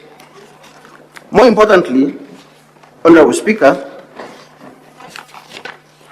that position has been adopted not only by this Senate or this Parliament, but by other parliaments world over. We have authority in the report of the Committee on the proposed removal from office of the Governor of Embu County that the Senate becomes irreversibly seized of the matter the moment the Speaker of the Senate receives a letter from the Speaker of the County Assembly communicating the resolution of the Assembly to remove the Governor from office. The committee went ahead, Honorable Speaker, to quote similar positions adopted by parliaments in other jurisdictions, including Ghana, in the Supreme Court of the decision there, Honorable Speaker, Sri Lanka, and the United States. Honorable Speaker, the position that has been taken by this House in previous impeachment proceedings has been adopted by the highest court in the Republic. The Supreme Court, in the matter of the governor of the former governor of Embu County, Martin Wambora, and the Court of Appeal have agreed with this House, Honorable Speaker, that the judicial arm of the state cannot direct Parliament on what to do and not what to do. Therefore, it follows, Honorable Speaker, that at the opportune time when this Honorable House has conducted its proceedings, these proceedings will then fall before the judicial arm of the state. And at that time, the judicial arm of the state will have every opportunity to test the proceedings of this House for constitutional compliance. It is agreeable, it is common ground, Honorable Speaker, that the proper judge of compliance with the Constitution and the standing orders of this House and the statutes relating to the removal proceedings of a governor is the judiciary. The question or the point that is not agreeable by both sides is at what point can the courts stop an inchoate or an ongoing constitutional process that is before the legislative assemblies. The Supreme Court, Honorable Speaker, in the matter of Martin Wambora, had occasion to deliberate on this issue. And at pages 6 of our submissions, page 6 and 7, Honorable Speaker, you will find an exposition of what the Supreme Court said. The Supreme Court explicitly forbade, Honorable Speaker, courts from granting orders that stop ongoing proceedings that are before legislative assemblies. And to quote what the court said at page 6, in fact, it is at page 7, Honorable Speaker, no governmental agency should encumber another to stall the constitutional motions of the other. The best practices from the comparative lesson signal that the judicial organ must practice the greatest care in determining the merits of each case. So, the question that arises, therefore, Honorable Speaker, is while the governor impugns or challenges the validity of the impeachment motion, the validity of the court order that was given, which court order is a basis of the challenge that the governor has put up to the propriety of these proceedings, is also in question. The validity of that court order is in question because, Your Lordship, because, Honorable Speaker, the highest court in the Republic have affirmed what this House has stated on numerous occasions, that the judicial arm of the state, though it can intervene to stop or to check for constitutional compliance, that process before the Legislative Assembly should be left to run its full course, and at the opportune time, the judicial arm of the state can intervene to check the propriety of those proceedings. Therefore, Honorable Speaker, can a court, the High Court, and Honorable Speaker, Section 5 of the Judicature Act provides for the hierarchy of laws in our republic. The Constitution is at the top. Honorable Speaker, the apex court in the republic, as per our Constitution, is the Supreme Court. The Court of Appeal is next.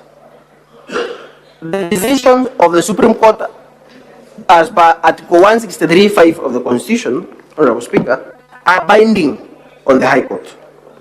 The same goes for the decisions from the Court of Appeal. The question, therefore, is, can this Honorable House be stopped by a court that has disregarded binding precedent? Can this court be stopped by a court that itself is lacking in jurisdiction? Our response or our answer to that question, Honorable Speaker, is that you should proceed unhindered, undeterred, and render a decision or a determination on the impeachment motion on the merits upon hearing the witnesses that are to be called by the respective parties. The danger, Honorable Speaker, is if this Honorable House was to terminate the proceedings at this stage, then, Honorable Speaker, it would set a very dangerous precedent. And that dangerous precedent, Honorable Speaker, is that all that a governor would need to do is to move to court and obtain an order either quashing the impeachment proceedings before they even begin, or stopping this House from considering the impeachment motion before it is even seized with that impeachment motion. And therefore, Senate would have abdicated its role as a defender of devolution. Senate would have abdicated its oversight mechanism in the removal from office proceedings of county governors. And therefore, Honorable Speaker and the members, as you deliberate on that issue, we sound that caution that whatever is established today will have an implication on future impeachment processes that will be brought before this House. On the second ground of the PU, Honorable Speaker, counsel for the governor have referred to affidavits by the clerk of the assembly and affidavits by the AP commander, Isiolo County. And all these affidavits, Honorable Speaker, have been referred to persuade you that there was no sitting by the assembly on the 26th of June 2025 when the impeachment motion was approved by the county assembly. The question that arises, Honorable Speaker, is whether the contents of those affidavits can established, whether the contents of those affidavits are to be believed without testing the evidence of those witnesses under oath. So, the way I see it, Honorable Speaker, is that the governor is asking for a full trial. By making a reference to those affidavits, it must be taken that the governor concedes that that PO is not a pure point of law, is not based on a pure point of law, that can be canvassed by counsel without reference to affidavits by witnesses. The reason we file affidavits before you, Honorable Speaker, is to give advance notice to the other party, so that the other party can prepare on how to test the truthfulness, the credibility, and the veracity of those witnesses when they take the stand to give evidence before this House. So, Honorable Speaker, the contents of those affidavits, the depositions that are contained in those affidavits would have to be tested by way of cross-examination of the witnesses for this Honorable House to make a conclusion on that question as to whether there was a sitting. The same goes for the answered that is impugned by the clerk of the county assembly on oath. With regard to the question of further on that question of the alleged forgery of the answer, all the counsel for the governor has done is to make reference to an affidavit by a witness. Counsel was submitting on what is supposed to be a preliminary point of law. It is no longer a preliminary point of law, Honorable Speaker, if counsel does not restrict himself and now, takes the posture of the witness and testifies on behalf of a witness on what they have deponed under oath in an affidavit. At the opportune time, Honorable Speaker, we will be praying to cross-examine those witnesses in order to establish the truth.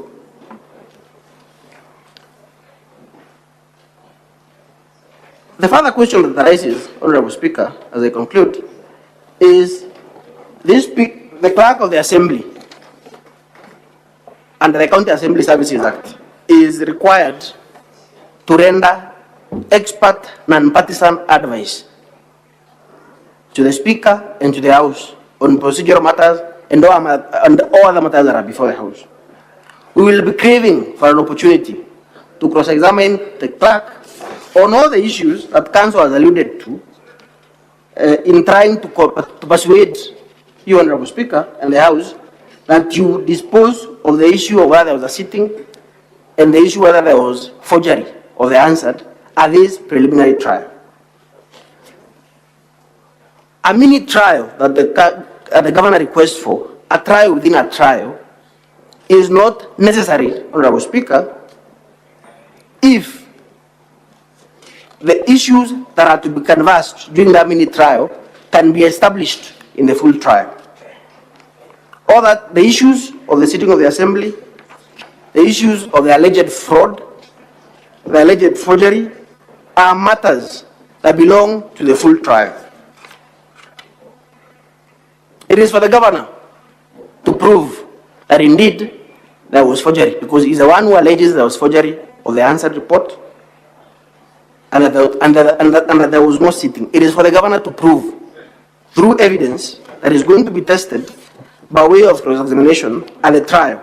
Therefore, Honorable Speaker, reducing that issue, and it's a very germane issue, the issue of the sitting and the alleged forgery, to a matter that can be handled at this stage without leading evidence, is not only inappropriate, but against the best interest of justice, because the County Assembly will not have the opportunity to cross-examine the witnesses that are being called and whose affidavits have been referenced to by the Governor's Council in making that preliminary point. In conclusion, Honorable Speaker, it is only after a lengthy and a drawn-out hearing in the main trial that all these issues that are couched as preliminary objections can be sufficiently addressed.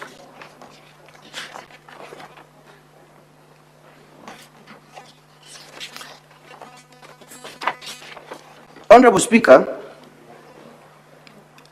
I'll say one last thing on that issue of the court order before I cede a few minutes to my colleague, Mr. Muriuki. Honorable Speaker, the issue of the court order that is the governor has alluded to is not to be looked at just as a standalone issue or as it is essentially, Honorable Speaker, an attack on the jurisdiction of this Honorable House to hear the impeachment motion that this House is seized of. The question, as I said before, is if a court whose jurisdiction is challenged, because in fact, Honorable Speaker, I was in those proceedings and the jurisdiction of the court was challenged. The court has not rendered a decision on a preliminary objection that was filed, but the court proceeded to grant the orders that were granted. Can a court whose jurisdiction is challenged and which court, the apex court in the Republic, together with the Court of Appeal, have held that our court is bereft of jurisdiction, take away the jurisdiction of this House which is constitutional in nature. The jurisdiction of this House to oversight county assemblies is constitutional in nature. Can a court acting in excess of jurisdiction take away the constitutional mandate of this House? As Mr. Nyamodi quoted just before he took the stand, Honorable Speaker, the decision in Mark 4 on the validity of that court order comes into play. Because, Honorable Speaker, there is no need for that court order to be set aside. The moment that court order was given by a court that has disregarded binding precedents from the Supreme Court, from the Court of Appeal, and acted in excess of jurisdiction, that order is a nullity in law. So much as the court order says that the proceedings before the Assembly were a nullity in law, the court order itself is a nullity in law. There is no further order of court that is required to set aside that order, because that order itself is a nullity in law. It cannot stand. Therefore, Honorable Speaker and the Senators, I urge you, as I conclude, not to cede to the request, not to accede to the request by the governor's lawyers to take away the jurisdiction of this Honorable House on this important question that is before you for determination. I will cede the remaining minutes to my colleague, Mr. Murray.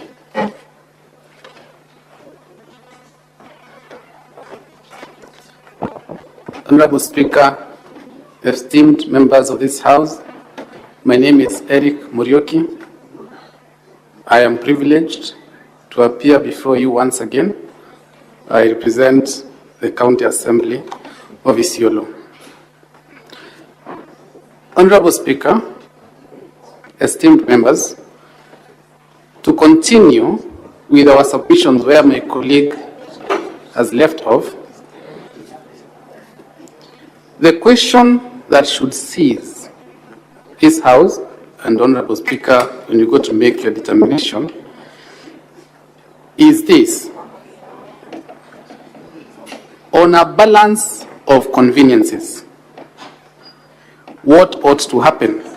We submit that this House ought to proceed with these proceedings because, as has been held in numerous court decisions, the governor will have the opportunity to challenge these proceedings in court. However, neither the court nor this House can freeze the statutory and constitutional timelines that are set for impeachment proceedings. So, Honorable Speaker, allowing the PO in the way that the governor's team asks this House to do would irreparably prejudice the Assembly, because there is a chance for the governor to challenge these proceedings, but there is no chance for the Assembly to reinstate or to pause this process and then come back. The proper time to question the validity of impeachment proceedings, as has been ably submitted by my senior Nyamodi, is after the process is complete. And Honorable Speaker and members, this is what the court held in the case of Kawira Mwangaza versus the County Assembly of Meru. Honorable Speaker, this position was also buttressed or had earlier been held in the Justice Kariuki Mate matter. Honorable Speaker, allow me to read an excerpt from the decision of the Court of Appeal, that is Mwangaza versus County Assembly of Meru and another, 2023 KECA. We observe that the applicant's right to be heard and to defend herself from the allegations made against her in the impeachment debate at the County Assembly of Meru provided under the standing orders of the County Assembly. If she is impeached, and emphasis on this part, Honorable Speaker, she will have another opportunity to present her case before the Senate during the hearing of the impeachment motion. Further emphasis here, Honorable Speaker, even after the Senate makes its decision, the applicant still has the avenue of petitioning the court for an appropriate relief if the decisions were to go against her. We are therefore of the considered view that the applicant's right to be heard will not be circumscribed. Enough said, this court lacks jurisdiction to consider the application before it for the reasons stated in the ruling. That is the Court of Appeal, Honorable Senators speaking. The second question that this House and Mr. Speaker should ponder is, where is the public interest in this matter? In this matter of the PO. This is an important question. The impeachment process has commenced. The Supreme Court and the Court of Appeal have in very clear and no uncertain terms forbidden. They have forbidden lower courts from granting the kind of orders that the governor has brought here today, saying that he wishes to rely on to scuttle these proceedings. And honorable senators, even where such orders are issued, what does the Supreme Court say? It says that should those orders be issued in error, then the assembly, the county assembly, is entitled to not immediately comply with those orders. Honorable Speaker, these are not my words. These are the words of the Supreme Court itself in the Mati decision. Paragraph 95 of that decision, and it is found in page 8 of our submissions, where the Supreme Court says, it is our understanding that the exceptional circumstances of this case, with a complex scenario of justiciabilities from contrasted standpoints, would lend justification to the non-effectuation of contempt orders at the beginning, and consequently, we would accommodate the reality of their not having been immediate compliance as would otherwise be required. The Supreme Court is recognizing that sometimes court orders are issued in error, and where the effect of those orders is to encumber a House of Parliament, a legislative house, from performing its duties, the Supreme Court is accommodating the reality that those orders do not have to be immediately complied with.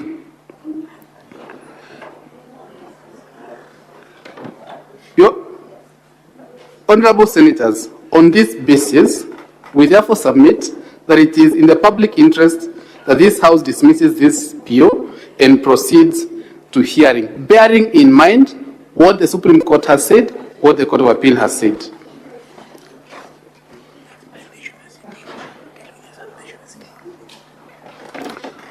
Honorable senators,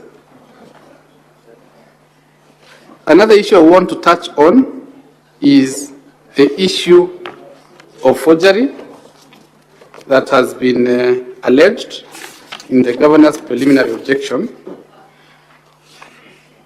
And the only submission I will add to what my colleagues have said on that issue. Counsel for the County Assembly. Yes. Just take your seat. I've got a communication to make.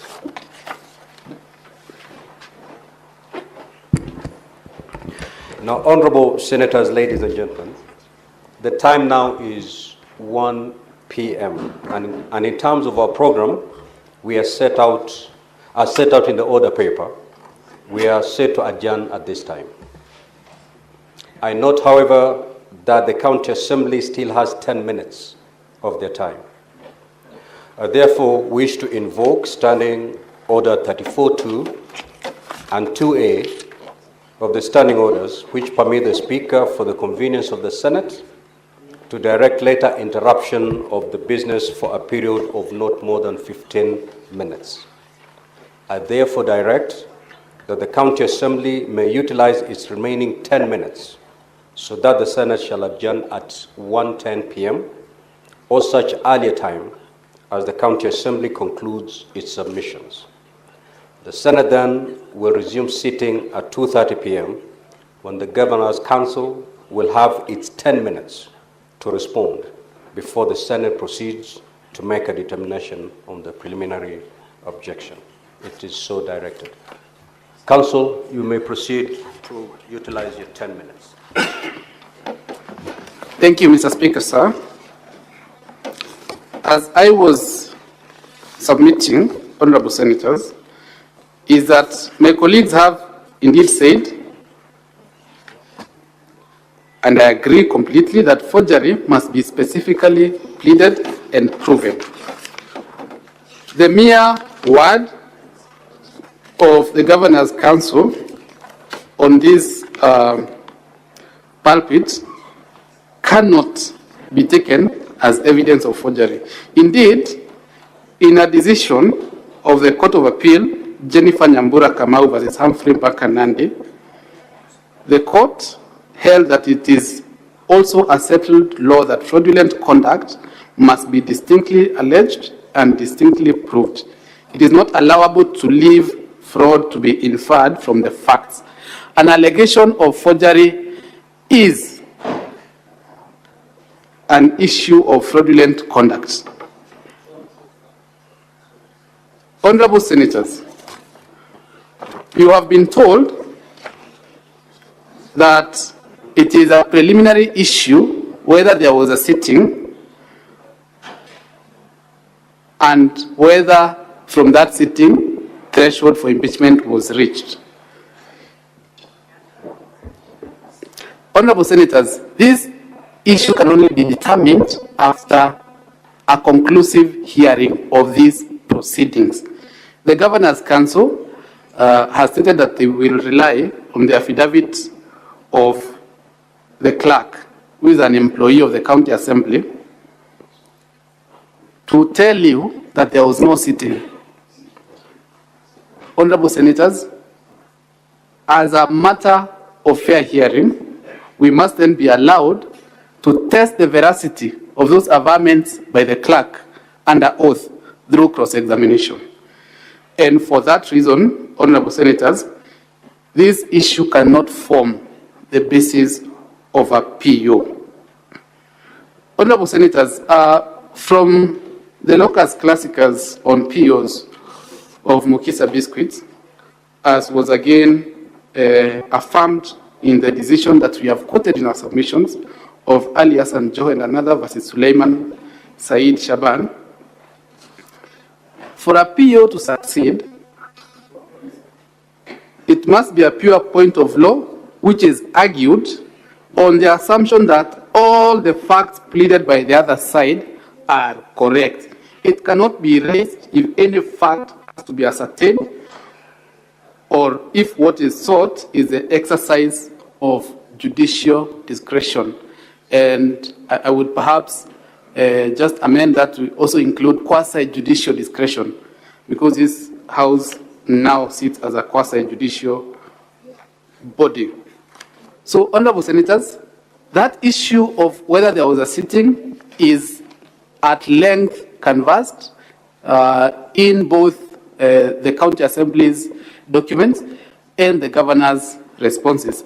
And for that reason, it therefore cannot form part of a preliminary objection.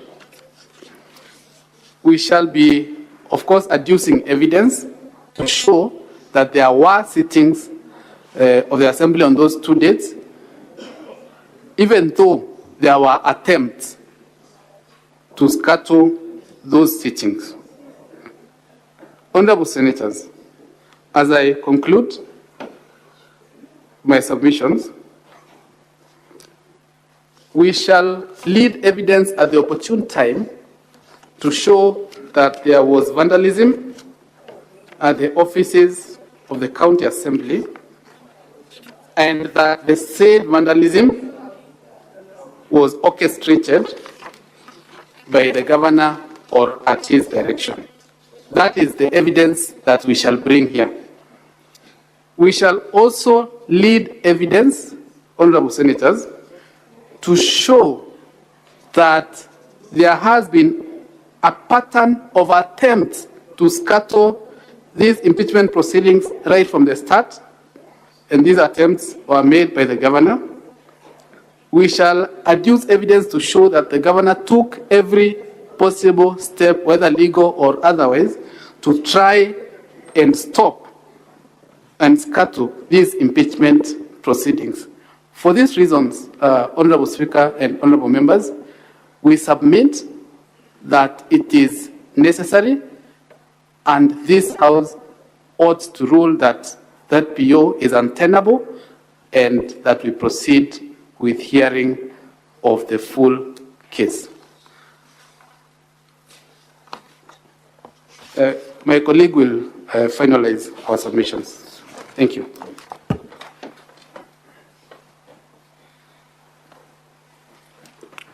Honorable Speaker and members of the Senate, I'll just take a few minutes just to conclude our remarks on behalf of the County Assembly. Honorable Speaker, I would just like to highlight the two-faced approach to the contest raised by the governor. On the one hand, the governor is saying that there was no motion, no resolution passed that is capable of coming before the Senate. Counsel, for the sake of the Hansard, kindly state your name.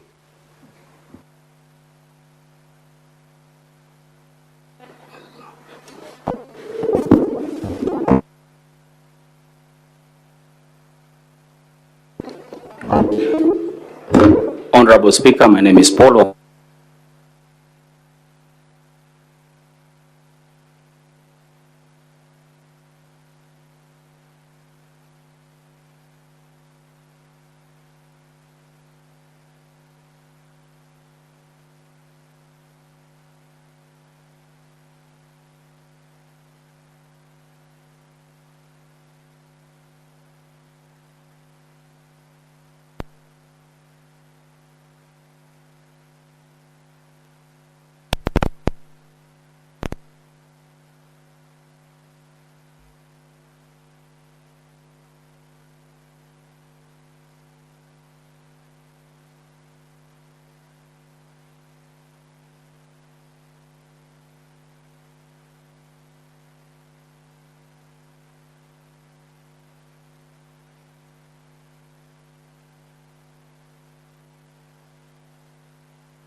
Honorable Speaker, before I proceed, my name is Paul Wafula. I'm an advocate. I'm part of the team representing the County Assembly. Honorable Speaker, given the disruption, may I kindly request that I be added some time since I have not utilized my time. 4 minutes. Most obliged. Honorable Speaker and members of the Senate, I would kindly request to conclude the remarks of the County Assembly by demonstrating the two-faced nature of the contest that the governor has raised. On the one hand, Honorable Speaker and members of the Senate, you are being told that there was no resolution passed by the County Assembly to impeach the governor. And it is for that reason that my learned friends took detailed time to take you through the Hansard, through their evidence, just to show that actually there was no motion or no resolution passed. On the other hand, they have shown, they have made it a point to say that there is a resolution. However, that resolution has been declared null and void by a High Court order. Ipso facto, what the governor is saying on the other hand is that actually the County Assembly sat and passed a resolution. And on the second hand, they took that resolution and went to the court, where the court adjudicated on that resolution and found it to be null and void. Honorable Senators and the Speaker, the governor needs to take a position. Is it that there was no resolution or there was a resolution? Honorable Speaker and members of the Senate, you have not been told in any uncertain terms there is any constitutional or statutory provision barring this House from conducting its business today. You have not been told that there is any court order barring these proceedings. Absent those two parameters, it is our submission that there is no preliminary objection capable of being sustained in these proceedings. Honorable Speaker, as I conclude, you will note from the various remarks made by my learned friends for the governor and ourselves that the record of whether or not the County Assembly of Isiolo sat is contested. There is a rebuttable explanation for that, and that can only be made when the County Assembly is given an opportunity to present its case. On that basis alone, Honorable Senators and Speaker, we kindly ask this House to disregard the PO raised in the manner it deserves and proceed to hearing. Most obliged. Thank you. Be rise.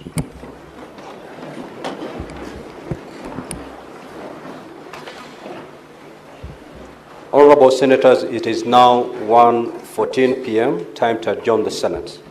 The Senate therefore stands adjourned until later today, Tuesday the 8th of July 2025 at 2:30 p.m.